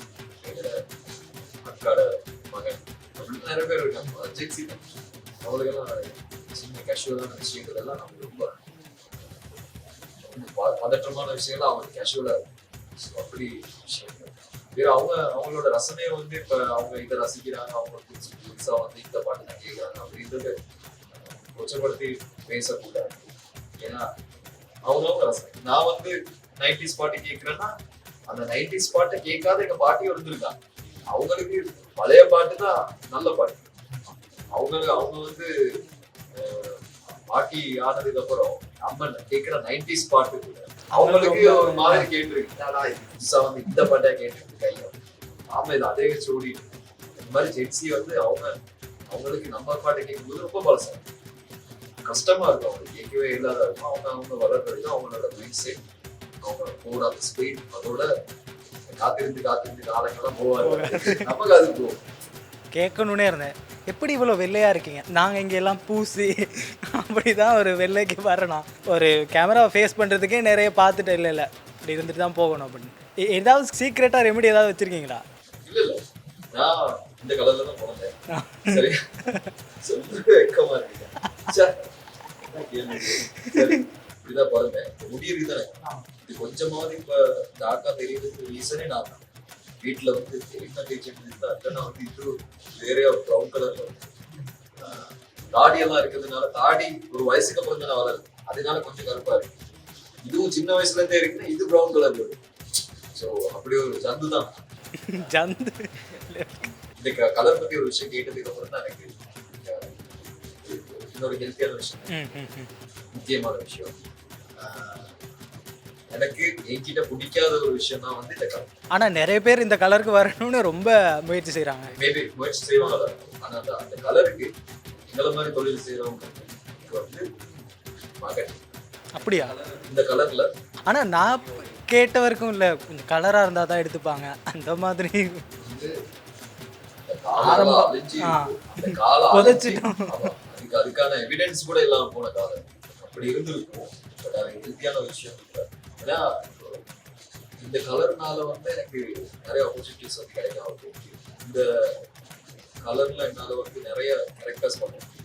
அது ஒரு விஷயம். வேற நம்ம இந்த கலர்ல இருக்கிறது வந்து பெருமையா நினைச்சுக்கிட்டு இருக்க மாதிரி வந்து பாக்குறவங்களுக்கு தோன்ற மாதிரியான ஒரு கலர் தான் இந்த அந்த புதிதான் தெரியும். இந்த கலர் வந்து இப்போதைக்கு எனக்கு இருக்க மைனஸ் இந்த கலர். ஸ்கின் கலர் மட்டும் எனக்கு இல்ல. நான் ஒரு பொது நிறமான ஒரு கலர் தான். இதை விட தைரியமா நான் வந்து என்னோட ஜாப் செய்வேன். தொழில் செஞ்சுக்கிட்டு இருக்க இதை விட தைரியமா செய்வேன். இந்த கதாபாத்திரத்தை பண்ண முடியாம இருக்கும். அது மட்டும் இல்லாம காமனா எல்லா இடத்துலயுமே வந்து ஆப்பர்ச்சுனிட்டிஸ் கிடைக்கிறது வந்து இந்த கலர். இதுக்கு வந்து பெருசா ரசிகர்கள் இருக்காங்க. நான் நினைக்கிறேன் தெளிவா இருக்கீங்க அதுல. கலர் இல்ல, டேலண்ட் தான். அதுல நான் வந்து ரொம்ப தெளிவா இருக்கேன். ஏன்னா இந்த கலர் வந்து பிடிச்சது வந்து அந்த சின்ன வயசுல தான் பார்க்க எல்லாருமே அப்படின்னு சொல்றது வந்து சின்ன வயசுல தான் பிடிச்சிருக்கு. ஒரு வயசுக்கு அப்புறம் வந்து பக்கம் வந்ததுக்கு அப்புறம் இந்த கலர் வந்து எல்லாரும் பிடிக்கும். நமக்கு பிடிச்சிருந்தா நம்மளே பிடிச்சிட்டு ஆஹா நல்லா இருக்கும் அப்படின்னு நினைச்சு சந்தோஷமா வாழ்ந்துட்டோம்னா சரி. நம்ம கலர் நல்லா இல்லைன்னு ஒரு தடவை தோண ஆரம்பிச்சுங்க, அதுக்கப்புறம் தினம் தூக்கமே வராது. அப்படி ஒரு லைஃப் தான். ஏன்னா இந்த கலர் வச்சுட்டு அவ்வளவு தூரம் போகுது. இந்த கலர் தான் நைஸ். ஒரு விஷயத்தை தொடர்ச்சியாக செய்கிறது அப்படிங்கிறதே ஒரு சலிப்பு தட்டிடும். இப்போது நானே ஒரு ஜென்ஸியாக இந்த விஷயத்த ரொம்ப நாள் ஆச்சு இதே பண்ணிகிட்டு இருக்கோம் அப்படிங்கிற மாதிரி நிறைய தோணும். ஆனால் நீங்கள் அதை விடாமல் செஞ்சிட்டே இருக்கீங்க. அது எங்கேருந்து அந்த ஒரு விஷயத்த பண்ணுறதா இருந்தாலும் தொடர்ச்சியாக பண்ணிகிட்டே இருக்கீங்க கொஞ்சம் காலத்துக்கு. ஆனால் நாங்கள் அந்த நீங்கள் எடுத்துக்கிற அந்த கொஞ்ச காலத்தை விட நாங்கள் எடுத்துக்கிற அந்த கொஞ்ச காலம் ரொம்ப சின்னதுன்னு நான் நினைக்கிறேன். இல்லை அப்படி ஒரு டைம் வந்து எனக்கு அமையல. ஏதாவது ஒரு விஷயம் செய்ய ஆரம்பிச்சதுக்கு அப்புறம் வந்து எனக்கு அது தொடர்ச்சியா செய்யறதுக்கான இன்ட்ரெஸ்ட் வர்றதுக்கு காரணம் அதுக்கான ரீச் கொஞ்சமாவது கிடைக்கிறது அப்படின்னு நினைக்கிறேன். ஏதாவது செய்ய ஒரு விஷயம் செய்ய ஆரம்பிக்கும் அதுக்கான ரீச் ஒன்று கிடைக்குது. அதனால அது செஞ்சுக்கிட்டு போதும். ரீச் இல்லாத ஒரு விஷயம் செய்யறது இப்ப சும்மா சொல்லுவேன் யூடியூப் சேனல். எனக்கு யூடியூப் சேனலே வராது. நான் டிவி ஷோ செஞ்சிருந்தாலும் அது செஞ்சிருந்தாலும் யூடியூப் சேனல்ல என்ன செய்யறதுன்னே தெரியும். எனக்கு சொல்லுவாங்க யூடியூப் வச்சிருக்கீங்களா, யூடியூப் சேனல்ல ஏதாவது செய்யறீங்களா, யூடியூப் சேனல்ல என்ன செய்யறதுன்னே தெரியும். அதனால செய்யறதும் இல்லை. எப்பயாவது ஏதாவது ஒரு விஷயம் எடிட் பண்ணி கையில அது யூடியூபுக்கு போடலாம் அப்படின்ற அவுட்புட் இருந்துச்சுன்னா போடுவேன். யூடியூபுக்கு தனியாக எதுவுமே செய்யறது ஏன்னா அது வராது. ஏதாவது ஒரு விஷயம் கிடைச்சோம்னா அது கண்டினியூஸா பண்ணிக்கிட்டு போறதுக்கான ரீச் ஆடியன்ஸ் கிட்ட இருந்து வருதுன்னா அது பண்ணலாம். டிக்டாக் பண்றது ஏன்னா டிக்டாக் வந்து ஆரம்பிக்கும் போது கொரோனா டைம்ல ஆரம்பிச்சு வீட்டுல இருக்க போறீங்க அப்ப செஞ்சுக்கிட்டு இப்ப டிக்டாக்ல நான் ஏதாவது ஷேர் பண்ணணும்னா கூட நான் ஏதாவது நடிச்ச ஒரு டிராமால இருந்து ஒரு தனிப்பட்ட முறையில டிக்டாக் வேறையா பண்ணிட்டு இருக்கேன். உங்களை பற்றி நிறைய கூகுளில் சர்ச் பண்ணியிருக்காங்க. டாப் சர்ச்சில் இருக்க விஷயம் என்னென்னா உங்களோட ஒய்ஃபை பற்றி தேடி இருக்காங்க. வேறையா இருக்கையிலோ செந்தவராஜன் நானும் பார்த்துருக்கேன். செந்தவராஜன் கூகுள்ல சர்ச் பண்ணா ஒய்ஃப் இருந்தா தானே. ஆனால் யூடியூப்பில் நிறைய வைஃப் இருக்குது. அதுக்கப்புறம் சர்ச் பண்ணியிருக்காங்க ஹைட். நான் நினைக்கிறேன் இது கேர்ள்ஸ் தான் கூட சர்ச் பண்றேன். ஆமாம் இருக்கலாம். உங்களோட அடுத்த ப்ராஜெக்ட்ஸ் மூவிஸ் அதை பற்றி தேடி இருக்காங்க. ஏதாவது இருக்கா இப்போதைக்கு நீங்கள் இன்னும் ரிவீல் பண்ணாமல்? வைஃப்ன்ற விஷயம் வந்து இன்னுமே இல்லை. அதனால தெரியாது. சர்ச் பண்ணி பார்த்தா அது கிடைக்க போகிறது இல்லை. நானா போட்டேன் ஹைட். நான் வந்து 5'8" பெரிய ஹைட். அதனால தான் மாடலிங்ல கூட நான் மாடலிங் பண்றேன். பட் எனக்கு ஒரே ஒரு விஷயம் நான் சொன்னேன், செல்ஃப் அனலைஸ் அதுல வந்து கொஞ்சம் ஸ்ட்ராங்காக இருக்கேன். மாடலிங் பண்ணும்போது கூட அந்த மாதிரி விஷயங்களை கேட்டிருக்காங்க. இது வரைக்கும் பண்ணதே ஸ்டேஜ்ல மாடலிங் அது கேட்டிருக்காங்க. நான் போனதே ஏன்னா எனக்கு நான் வந்து அந்த அளவுக்கு ஹைட் நான் 5'8", அட்லீஸ்ட் 6 இருக்கும் அது மாதிரி ஒரு மாடலாக இருக்கும். நான் அப்படியே ஹைட்.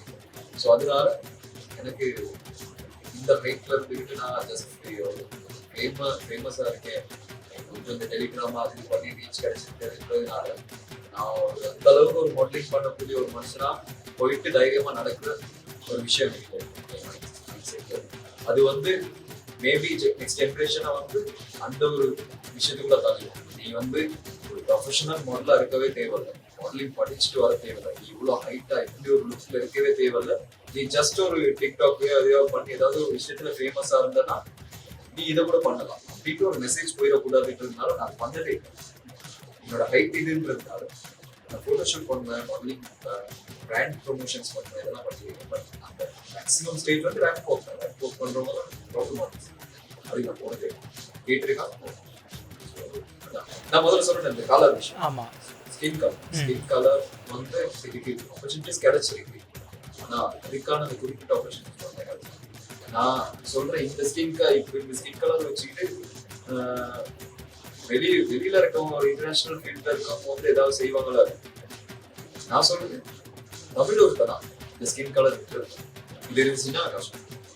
நீங்க நல்லா யோசிச்சு பாருங்க, இந்த ஸ்கின் கலர்ல இப்போ வரைக்கும் ஒரு ஸ்டாரா இருக்காங்கன்னா யார் இருக்காங்க இந்தியன் சினிமா எடுத்து பார்த்தா பிரைட்டான ஸ்கின் கலர். நான் சொல்றேன் ஏன் ஸ்கின் கலர் பிரைட்டான ஸ்கின் கலர்ல அஜித் குமார் இருக்காரு, கமல்ஹாசன் இருக்காரு.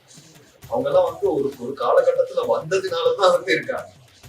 இப்ப இன்னைக்கு ஆடிஷன் பண்ணாங்கன்னா இவங்க 2 பேரையும் வந்து வெளியாடுவாங்க. அது உண்மையா நடக்குமா நீங்க நினைக்கிறீங்க? என்கிட்ட ஒருத்தவங்க கேட்டிருக்காரு, ஒரு இந்தியன் ஒருத்தர், நான் ஏதோ ஒரு விஷயத்துல வேலை செய்யறேன், ஒரு விஷயத்துல வேலை செய்யறேன், படம் ஆடிஷன் எங்க எல்லாரும் அப்படியே தள்ளப்பட்டுட்டோம். உள்ள நாங்க ஒரு செட்டா போயிட்டு இருக்கோம், வெயிட் பண்ணிட்டு இருக்கோம், எல்லாம் அனுப்புனாங்க சும்மா போயிட்டு பாருங்க கிடைச்சிச்சுன்னா. அவர் என்கிட்ட கேட்டாரு, என்னப்பா வெள்ளையா அப்படி இருக்க, அதனால நீ ஹீரோ ஆயிரம் நினைக்கிறியா அப்படின்னு. அவர் சொல்ல வரைக்கும் எனக்கே ஞாபகம் இல்லை, நான் வெள்ளையா இருக்கிறதுனாலதான் வெள்ளையா இருக்கேன் அப்படின்ற ஒரு மைண்ட் செட். அது வந்து நினைச்சுக்கிட்டேவா இருப்பாங்க. நீங்க வந்து நீங்க பொது நரமா தான் இருக்கீங்கன்றத நினைச்சுக்கிட்டேவா இருப்பீங்க. எப்ப அது இந்த கலர்ல தான் தெரியுறேன் அப்படின்றது எல்லாருக்கும் நினைச்சுக்கிட்டே இருக்கு. அவர் அப்படி கேட்டதுக்கு அப்புறம் ஆமா அப்படி இல்லை சார், நான் சாசம் இருக்கிறதுனால வந்தேன். அவர் அதை நினைச்சிட்டாரு, வெள்ளையா இருக்கிறதுனால நாமளே வந்து நாம ஹீரோவா நினைச்சுக்கிட்டு வந்துட்டோம். அப்படி நினைக்கக்கூடிய கலர் தான் இந்த கலர்ல இருக்கவங்க சும்மா சாதாரணமா இருக்கவே விட மாட்டேன். நீங்க எவ்வளவு மணிவா இருந்தாலும் திமிரா தெரியும், அதே ஒரு பெரிய மைனஸ் தெரியும். நான் நிறைய இடங்கள்ல வந்து இன்னும் எக்ஸ்ட்ராவா பணிவா இருந்துதான் அந்த பேரை சம்பாதிப்பேன். என்ன வந்து எனக்கு சொல்லுவாங்க, நான் நிகழ்த்தமானின்னு ஒரு வார்த்தை சொல்லுவேன், ரொம்ப அடக்கமான அப்படின்னு சொல்லுவேன். அதுக்கு நான் ரொம்ப ஒர்க் பண்ணேன், ரொம்ப இறக்கி ஒர்க் பண்ணாதான் அட்லீஸ்ட் அந்த வார்த்தையை நான் சம்பாதிச்சிருக்கேன். சும்மா நீங்க வரைக்கும் பிளாங்க் ஃபேஸ்ல அதே பிளாங்க் ஃபேஸ்ல நான் தான் முறைச்சிட்டு இருக்க மாதிரி உண்மையா எனக்கு நிறைய பேர் கேட்டிருக்காங்க, முறைச்சிட்டு இருக்கீங்க. இல்ல நான் இப்படி இருக்கிறதுக்குள்ள முறைச்சிட்டு இருக்க மாதிரி எனக்கு திமிரா தெரியும். ரொம்ப மைனஸான ஒரு கதை. அதே மாதிரி இப்போ ரேபிட் ஃபயருக்குள்ள போறோம் சரியா? இவ்வளவு நேரம் போறது அது சும்மா கேஷுவல் தான், எதையுமே பார்க்காம கேட்டுட்டு இருந்தீங்க. ரேபிட் ஃபயர் இப்போ நீங்கள் சினிமாக்குள்ளே வர்றது தான் உங்களுக்கு ஆசை அப்படின்னு இருக்கிறதுனால அதில் ஒரு கதையை நீங்கள் தேர்ந்தெடுக்கிறதுனா அது த்ரில்லர் கதையாக இருக்குமா, அப்படி இல்லாட்டி ஒரு காதல் கதைக்களமாக இருந்தால் நல்லா இருக்குமா?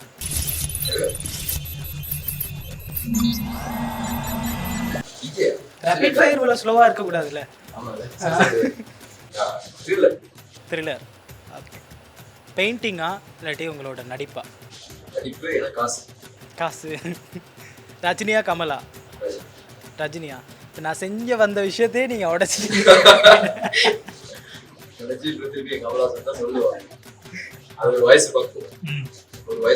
ஆமாம், நீங்கள் நிறைய விஷயத்துல சொல்லிருக்கீங்க, அவர் மாதிரி குரல் எல்லாம் பேசி பார்த்துருக்கேன் அப்படிதான் பேசி அது இருந்தோம்.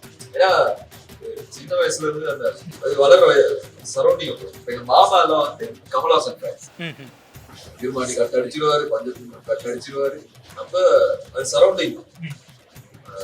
பட் ஒரு வயசு வரும்போது தான் அந்த பக்கம் ஒரு லைஃப்ல சரியா ஒரு ஆக்டரா வந்து சக்சஸ் பண்ணது வந்து ரஜினிகாந்த் சார் மாதிரி ஒரு சக்சஸ்ஃபுல்லான மனுஷனே இல்லை. அடுத்து இளைய தளபதி இருக்காரு. எஸ், இளைய தளபதி சொல்ல முடியாது. அல்ல தளபதி இப்போ தளபதியும் இல்லை. தளபதி இல்லை. ரஜினியா கமலான்னு கேட்டா வந்து ரஜினி ஆல்வேஸ். இப்ப ஒரு 10-15 வருஷம் 10 வருஷம் முதல்ல கேட்டா கமல்ஹாசன் சொல்லியிருக்கேன். ஏன்னா ஆசை கமல்ஹாசன் அப்படி செய்யறாரு இப்படி செய்யறாரு, கேராம் படம் பண்ணிதான் ஆலவனம் படம் பண்ணாரு, இதெல்லாம் வந்து எக்ஸ்ட்ரீமான மாஸ்டர் ப்ரொடக்ஷன்ஸ் அப்படின்னு அந்த மைண்ட் செட்லாம் இருந்துச்சுதான். ஆனா அது இல்லை லைஃப். அவர் பண்ண அதே விஷயங்களை வந்து ரஜினி சாரால பண்றதுக்கு ரொம்ப டைம் ஆயிருக்கு. அதே விஷயம் பண்ணி கண்டிப்பா பண்ணுவேன். அவருக்கு அதுக்கான மணி இருக்கு, அதுக்கான டீம் இருக்கு, எல்லாமே அவரால் பண்ணது. பட் ஒரு டிசிஷன் மேக்கிங்ல சரியா இருந்ததுனால தான் அவ்வளவு தூரம் ரஜினி. ஸோ ஒரு வயசுக்கு அப்புறம் ரஜினி தான் ஒரு சாதாரண மனுஷனா வாழ்றதுனா கூட ரஜினி தான்ப்பா அப்படின்ற மைண்ட் செட் ரஜினி. அந்த முதிர்ச்சி வர்றதே ஒரு அந்த வயசு பக்குவம்னு சொல்லுவாங்கல்ல, அது வந்துருச்சுன்னு நினைக்கிறேன்.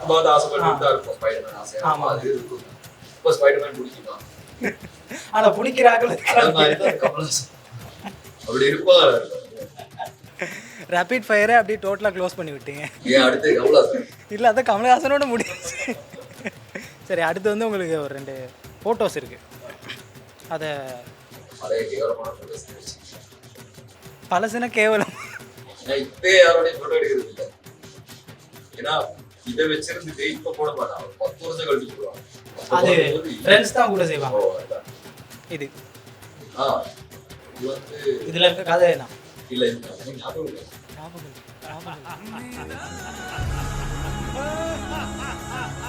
ஞாபகமே இல்லை. இந்த போட்டோ வந்து ஏதோ ஒரு வெட்டிங்ல ஞாபகம் இல்லை சரியா. மாட்டி கோட் சூட்லாம் போட்டிருக்கீங்க. கோட் சூட் இவர் பேர் வந்து சுதர்ஷன் தங்கராஜ். ரொம்ப பிடிச்ச ஒரு சுதர்ஷன் தங்கராஜ். இவர் வந்து ஜெஃப்னா இங்க நான் வேலை செஞ்ச அந்த சேனல்ல வந்து இப்போ வந்து மேனேஜ்மெண்ட் ஒரு பொசிஷன்ல இருக்கிறது. நான் ஒரு 2 வருஷம் முதல்ல வந்து அந்த பொசிஷன்ல இருக்கேன், ப்ரொடியூசர். அப்போ நான் ஒர்க் பண்ற டைம்ல வந்து எப்பயுமே தர்ஷனுக்கு சான்ஸ் கொடுக்குற நினைக்கிற ஒரு ப்ரொடியூசர் வந்து சுதர்ஷன். நான் பேசுற தமிழ் இப்போ ஜஃப்னா தமிழ் பேசுறவங்க பொறுத்த வரைக்கும் கொழும்பு தமிழ் வந்து சில பேருக்கு கேட்கறதே காமெடியா தான் இருக்கு. ஏன்னா நம்மளோட தமிழ் வந்து ஜஸ்ட் ஒரு பேசுற பேச்சு தமிழ். இந்தியன் தமிழ் கூட அவங்களுக்கு நார்மலா போயிடும். விஜய் டிவில பேசுற தமிழ் கூட ஈஸியா போயிடும். கொழும்பு தமிழ் வந்து புரிய அவசியம். சில ஜெஃப்னால இருக்கவங்க நான் அவங்களோட தமிழ் ரொம்ப அழகா சுத்தமா அழகா இருக்கும். இப்படிப்பட்ட ஒரு ப்ரொடியூசர் ஜெஃப்னால இருந்து வந்திருக்க ஒரு ப்ரொடியூசர் ஒரு அந்த மாதிரி தமிழ் பேசக்கூடிய ஒரு ப்ரெசென்டரை சூஸ் பண்றது ஒரு பெரிய வேலையா.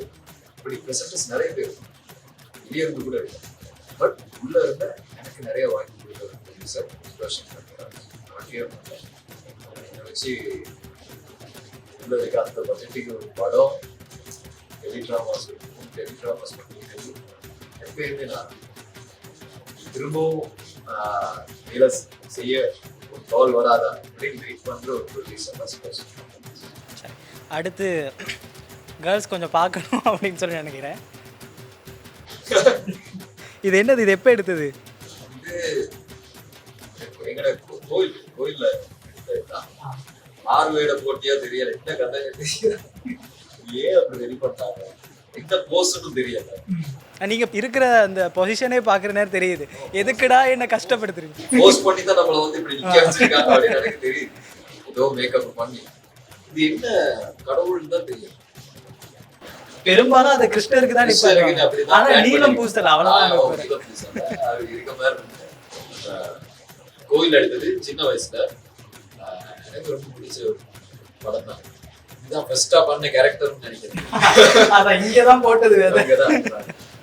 சரி, நீங்க சொன்னீங்க ஜிம் போறது தான் பெரும்பாலும் நீங்கள் அந்த வேலைக்குள்ளே தான் கூட இருக்கீங்க, அங்கே போகிறது தான் பிடிச்சிருக்கும், அப்புறம் தான் ஆஃபீஸ் போகிறது பக்கத்து தானே அப்படின்லாம். ஒரு ஊடகவியலாளரா அப்படின்னா ஒரு சாதாரண மனுஷனா நீங்கள் அந்த ஜிம்குள்ளே இருக்கிறதால எவ்வளோ விஷயங்களை எடுத்துக்கிட்டீங்க, நல்ல விஷயங்கள் கூட கிடச்சிருக்கும், அது மற்றவங்களும் பண்ணணும் அப்படின்னா. ஒரே ஒரு விஷயம், ஜிம்ல மட்டும் எவ்வளோ காசு இருந்தாலும் ஜிம்ல மட்டும்தான் உங்ககிட்ட என்ன இவ்வளோ பெரிய ஒரு பொலிட்டிஷியன், இவ்வளோ பெரிய ஒரு ஸ்டார் இவ்வளோ இருந்தாலும் நீங்க வேர்வை சிந்தி ஒர்க் அவுட் பண்ணியா கஷ்டப்பட்டா மட்டும்தான் வந்து ஒரு பாடி அச்சீவ் பண்ணணும். இப்போ ஜிம்முக்கு போறது பாடி அச்சீவ் பண்ணணும், பிசிக்கல் அச்சீவ்மெண்ட்டுக்காக தான் அச்சீவ்மெண்ட்டுக்கு நீங்க எவ்வளவு காசு கொடுத்தாலும் என்ன செஞ்சாலுமே கிடைக்காது.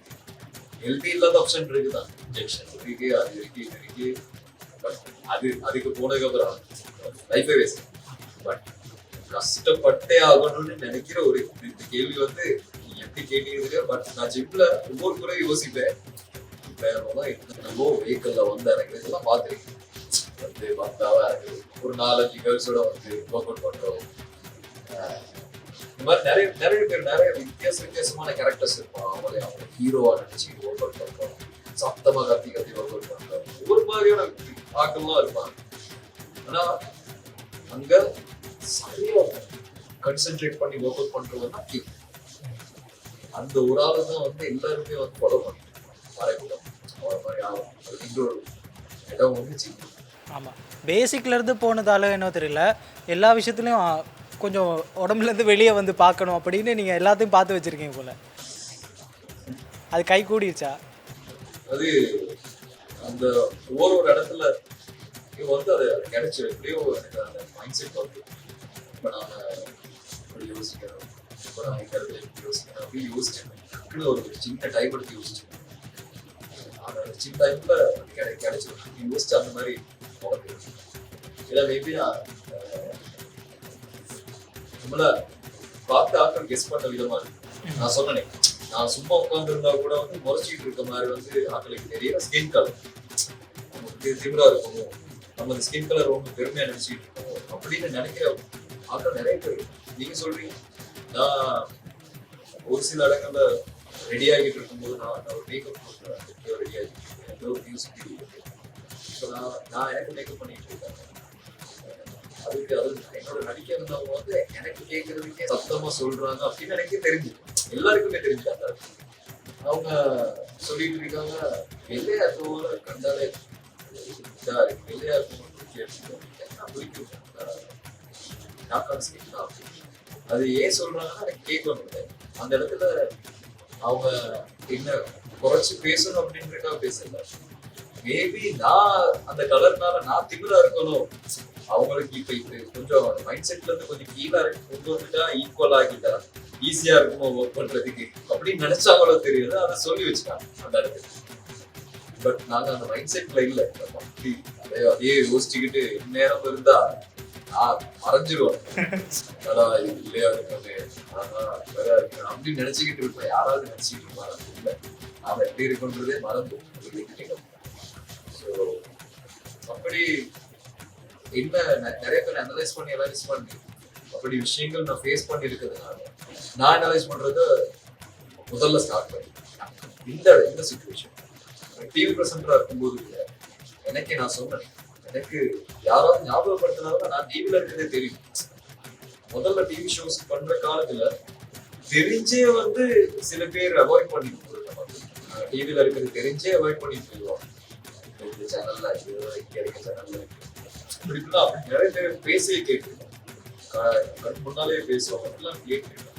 அது ஏன் அப்படி பேசுறாங்கன்னா அவங்க நம்மள தாழ்த்தணும்னு நினைச்சு பேசுறாங்க. நம்ம மேல நினைச்சுக்கிட்டு இருக்கோமோ அப்படின்னு தெரியும். அவங்க பார்க்கும்போது சில பேர் பார்த்தோம் திமிரா தெரியும். இப்படி பார்த்தோம் திமிரா தெரியுது, எல்லாருக்கும் திமிரு என் முகத்துல அப்படி இருக்கும். மேபி நான் சும்மா பிளாக் ஃபேஸா இருந்தா திமிரா இருக்க மாதிரி இருக்குமோ தெரியும். அதனாலே சில பேர் வந்து பார்த்ததுமே வந்து எனக்கு கேட்கிற மாதிரி ஏதாவது ஒரு விஷயம் சொல்லிட்டு அது கொஞ்சம் ஹர்ட் பண்ணிட்டு போயிடும். அதுல நான் கொஞ்சம் கீழே எத்த அப்படின்னா கொஞ்சம் உடஞ்சிடும், அது செஞ்சுட்டு போயிடுவோம். ஸோ அதனால நான் எங்க போனாலுமே வந்து ஃபர்ஸ்டா நான் அனலைஸ் பண்ணிடுவேன். இப்படிதான் இருக்கேன், இப்படிதான் தெரியல, நான் இப்ப இப்படி இருக்கணும், சிரிச்சிட்டு இருப்போம், இப்படி ஆயிடுவோம், ஜோக்கர் ஆயிடுவோம், நிறைய யோசிச்சுட்டு இருக்கணும். அப்படி யோசிச்சுட்டு டக்குனு அப்படி ஆக்டிவாகி எல்லாரோடையும் பேசி இடத்த பேசி கூல் பண்ணி அதுக்கே ஓரளவு நேரம் போயிடும். டைம் நீங்கள் இந்த துறைக்கு வந்ததுக்கு பிறகு இந்த இடத்துக்கு நீங்கள் போகணுன்னு ஒரு சின்னதாக ஒரு இலக்கு வச்சுருந்துருப்பீங்க. ஆனால் அதுக்கு உங்கள் கூடவே இருக்கிறவங்க இருந்திருப்பாங்க, உங்களுக்கு கிடைக்க வேண்டிய வாய்ப்பாக இருந்திருக்கும். ஆனால் உங்களை வச்சுட்டு அந்த வாய்ப்பை இல்லாமல் ஆக்கியிருப்பாங்க. அந்த மாதிரி நிறைய முகம் கொடுத்துருப்பீங்க. அது மாதிரி இப்போ வரைக்குமே அது உறுத்திட்டே இருக்குது அப்படின்னா இதாக இருக்கும். அப்படி ஒரு விஷயம் எனக்கு என்னை பொறுத்த வரைக்கும் நான் ஆர்டிஸ்ட்ன்றதுனால நான் ஒரு சோம்பி. எனக்கு வேற ஏதாவது வந்துச்சுன்னா சந்தோஷம்தான். காதுல காசு வருது, அதை செய்யறோம், அது காசு கிடைக்கும், அது சந்தோஷம்தான். ஆனா அந்த விஷயத்துல ஈக்குவல் போட்டுக்கலாம் சோம்பேறி அப்படின்னு. ஓ அப்ப ஏதாவது ஒரு வந்துட்டு இல்ல வேற இது வேணாம் அப்படின்னு சொல்லிட்டாங்கன்னா வந்து அப்பாடா நீங்க தூங்கலாம் அப்படின்னு ஒரு மைண்ட் செட் வந்து ஜிம்முக்கு போகலாம் அப்படின்னு ஒரு மைண்ட் செட் வரும். பெருசா அப்படி டைம் ஸ்பெண்ட் பண்ற ஆசை. எனக்கு பிடிச்சதே வந்து காலையில எழுதணும்னா ஜிம்முக்கு போறதுக்கான விஷயங்கள் செய்யணும். ஜிம்முக்கு போகணும், ஜிம்முக்கு போயிட்டுன்னா வந்து நாளே சமைச்சு வந்தாச்சு ஆர்ட் கிளாஸுக்கு தேவையான விஷயங்கள் இதான் என்னோட மெயின் ஃபோக்கஸே அந்த விஷயங்கள். நடிக்கிறது, ஆக்டிங் பண்றது, அந்த ஷூட்டிங் இருந்துச்சுன்னா போவேன்.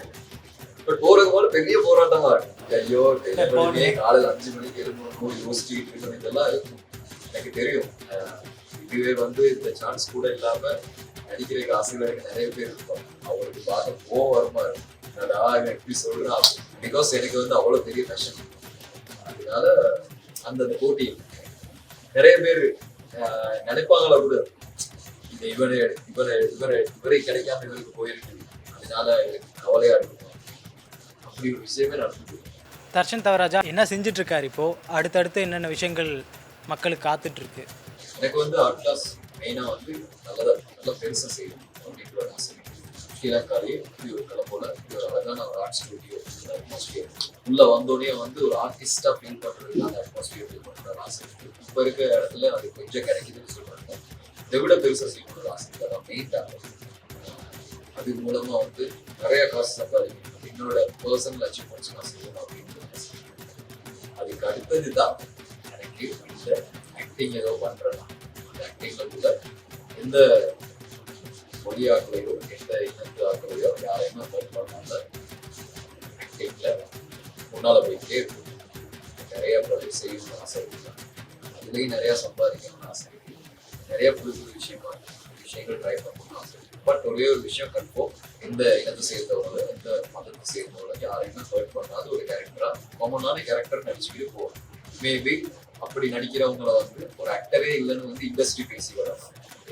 எதை கொடுத்தாலும் எடுத்து நான் செய்வேன், கேரக்டரா மாறிடுவேன் அப்படின்னு சொல்றவங்கள ஒரு நல்ல நடிகர் சொல்லுவாங்க. எனக்கு அப்படி ஒரு நேமே தேவையில்லை. நான் வந்து இப்படியே இருந்துட்டு போறேன், எனக்கு நடிகன்ற அந்த டைட்டிலே தேவையில்லை. எனக்கு ஆக்களுக்கு வந்து பார்த்தோன்னா பிடிக்கணும் ஒரு கேரக்டரா இருந்தாலும் அது வந்து அந்த காமன் கேரக்டரா வந்து மாறுறதா ரொம்ப கஷ்டமான ஒரு விஷயம். ஒரு மதத்தை பண்ணி ஒரு இனத்தை பண்ணி ஒரு டக்குன்னு ஒரு கேரக்டரா மாறி நடிச்சிடும். அது வந்து அது ஒரு பெரிய டிசிஷன் மேக்கிங் எல்லாம் இல்லை. காசு வந்து இவன் சொல்றான் செஞ்சிருக்கேன். ஆனா எதுவுமே பண்ணாம நடுவுல கவனா ஓடிட்டு இருக்க ஒரு பாயிண்ட் தான் எனக்கு தேவை. அது செய்யணுன்ற அவசியம். அதுல நான் இப்படிதான் அப்படின்றது வந்து மக்களுக்கு ஒரு சராசரியான மனுஷன் அவன் யோசிக்கிற விஷயங்களை வந்து ஃபுல்லாகவே மாற்றுக்கிறது தான் இருக்குது உங்களுக்கு. இதுக்கு லிமிட்ஸ் வச்சுருக்கேன், இதெல்லாம் நான் பண்ணணும், ஆனால் இவ்வளோ அதிகளவாக ஆசைப்பட மாட்டேன். அன்னைக்கு வந்துச்சு அந்த மாதிரி கேரக்டர்ஸ் ப்ளே பண்ணுறதுக்கு வந்துச்சு. ஒரு தமிழ் ஒரு இதராக இருக்குது, சகோதர மொழி ஒரு எதிராக இருக்க மாதிரி, சகோதர மொழியாக எதிராக இருக்க மாதிரி. அதாவது சகோதர மொழியிலேயே வந்து தமிழர்கள் குற்றப்படுத்தி அந்த ஒரு கேரக்டர் எடுத்தது செஞ்சது. தெளிவாக இருக்கீங்க. அதை எப்படி கலந்து வந்து கொஞ்சம் கேவலமாக தான் கலந்து வருது. எப்படின்னா கால் ஆன்சர் பண்ணாம இப்படித்தான் ஃப்ராங்கா சொல்றதும் இல்லை, அதை சொன்னால ஹர்ட் ஆயிடுவாங்க. அப்படியும் இல்லை, ரொம்ப சின்ன பிள்ளைத்தனமான ஒரு டாஸ்கை பண்ணிட்டு வந்து கால் ஆன்சர் பண்ண மாட்டேன், ஒரு லிமிட்டுக்கு அப்புறம் போக மாட்டேன், மீட்டிங்க்கு போக மாட்டேன். அந்த மாதிரி விஷயங்களை செஞ்சு எப்படியோ அவங்களுக்கு வந்து நமக்கு இது பிடிக்கல அப்படின்றது தெரிய வச்சு அதுக்கப்புறம் வரமாட்டாங்க. அதுக்கப்புறம் யோசித்தது இல்லையா இப்படி பண்ணா இன்னொரு சான்ஸ் வராதே அப்படின்னு? அப்படி இல்லை, கண்டிப்பா வந்து இந்த காமனான ஒரு பிளேக்காக வந்து அதுக்கு ஒரு ரீச் இருக்கு. அது செய்யறதுக்கான டிரெக்டர்ஸ் உண்மையாவே இருக்கும். இப்ப நான் பண்ணிட்டு இருக்க இந்த டைரக்டரா பாருங்க ராஜு அப்படின்ற கேரக்டர் பாருங்க, அந்த டைரக்டரை வந்து எனக்கு அவ்வளவு பிடிக்கும். ஏன்னா அவர் அந்த காமனான ஒரு மனுஷனை வந்து எப்பயுமே ஹெல்ப் பண்ணிக்குவார். ஏன்னா அவன் வந்து ராஜுன்றவன் வந்து யாருக்கும் சம்பந்தம் இல்லை, யாருக்கும் சொந்தம் இல்லை. அவன் வந்து தமிழ் பாட்டு பாடுவான், வேண்டிய இடத்துல அவன் அவனுக்கு பிடிச்ச விஷயங்கள் செய்வான், பிடிச்ச மாதிரி பேசுவான், கத்துவான், கிடப்பான், அப்படி பண்ணான். அதுதான் கொமனான ஒரு மனுஷன். கொமனா ஒரு மனுஷனுக்கு வந்து இந்த ஜாதி இந்த மதம் அதெல்லாம் மைண்ட்லயே இருக்காது. ஒவ்வொருத்தர்கிட்ட ஒவ்வொரு விஷயம் பேசிட்டே இருக்கான். அவன் வந்து எல்லாருக்கும் ஒரே விஷயம் தான் பேசுவான். அப்படியே ஒரு கேரக்டர் பில்ட் பண்ற ஒரு டைரக்டர் தான். ஸோ அப்படியான டைரக்டர்ஸ் இருக்காங்க. அவங்க ஒரு 2-3 பேர் தான் இருக்காங்கன்னு வைங்களேன். அந்த 2-3 பேரோடய அந்த வாழ்க்கை ஓடு அப்படியே நடிச்சிட்டு நிறைய விஷயங்கள் இன்னைக்கு பேசிட்டோம். உள்ளம் பேசுதே அப்படின்னு சொல்லி உள்ளம் பேசுறது எல்லாமே பேசிட்டாரு. இப்படி யோசிப்பாரு. ஆமாம் ஆமாம், எல்லா உண்மையும் பேசிடுச்சு. இதே மாதிரி உங்களோட அடுத்தடுத்த செய்ய போகிற வேலைகள், நீங்கள் ஒரு பெரிய ஓவிய ஸ்டூடியோ, அதாவது ஒரு அகாடமியை பெருசாக வைக்கணும், எல்லோரும் பார்த்து வியக்கிற மாதிரி அப்படின்னு, அதுவும் நடக்கணும். அடுத்தடுத்த ப்ராஜெக்ட்ஸ் எல்லாம் நீங்கள் யோசிக்கிற மாதிரி நடக்கணும் அப்படின்னு சொல்லி எங்கள் டீம் சார்பாக வாழ்த்திக்கிறோம். நன்றி. இதே மாதிரி உள்ளம் பேசுமே நிகழ்ச்சியோடு இன்னும் ஒரு கலைஞரோடு உங்களை சந்திக்கும் வரை விடைபெற்று செல்லும் நான் உங்கள் லோகா வித் தர்ஷன். வணக்கம்.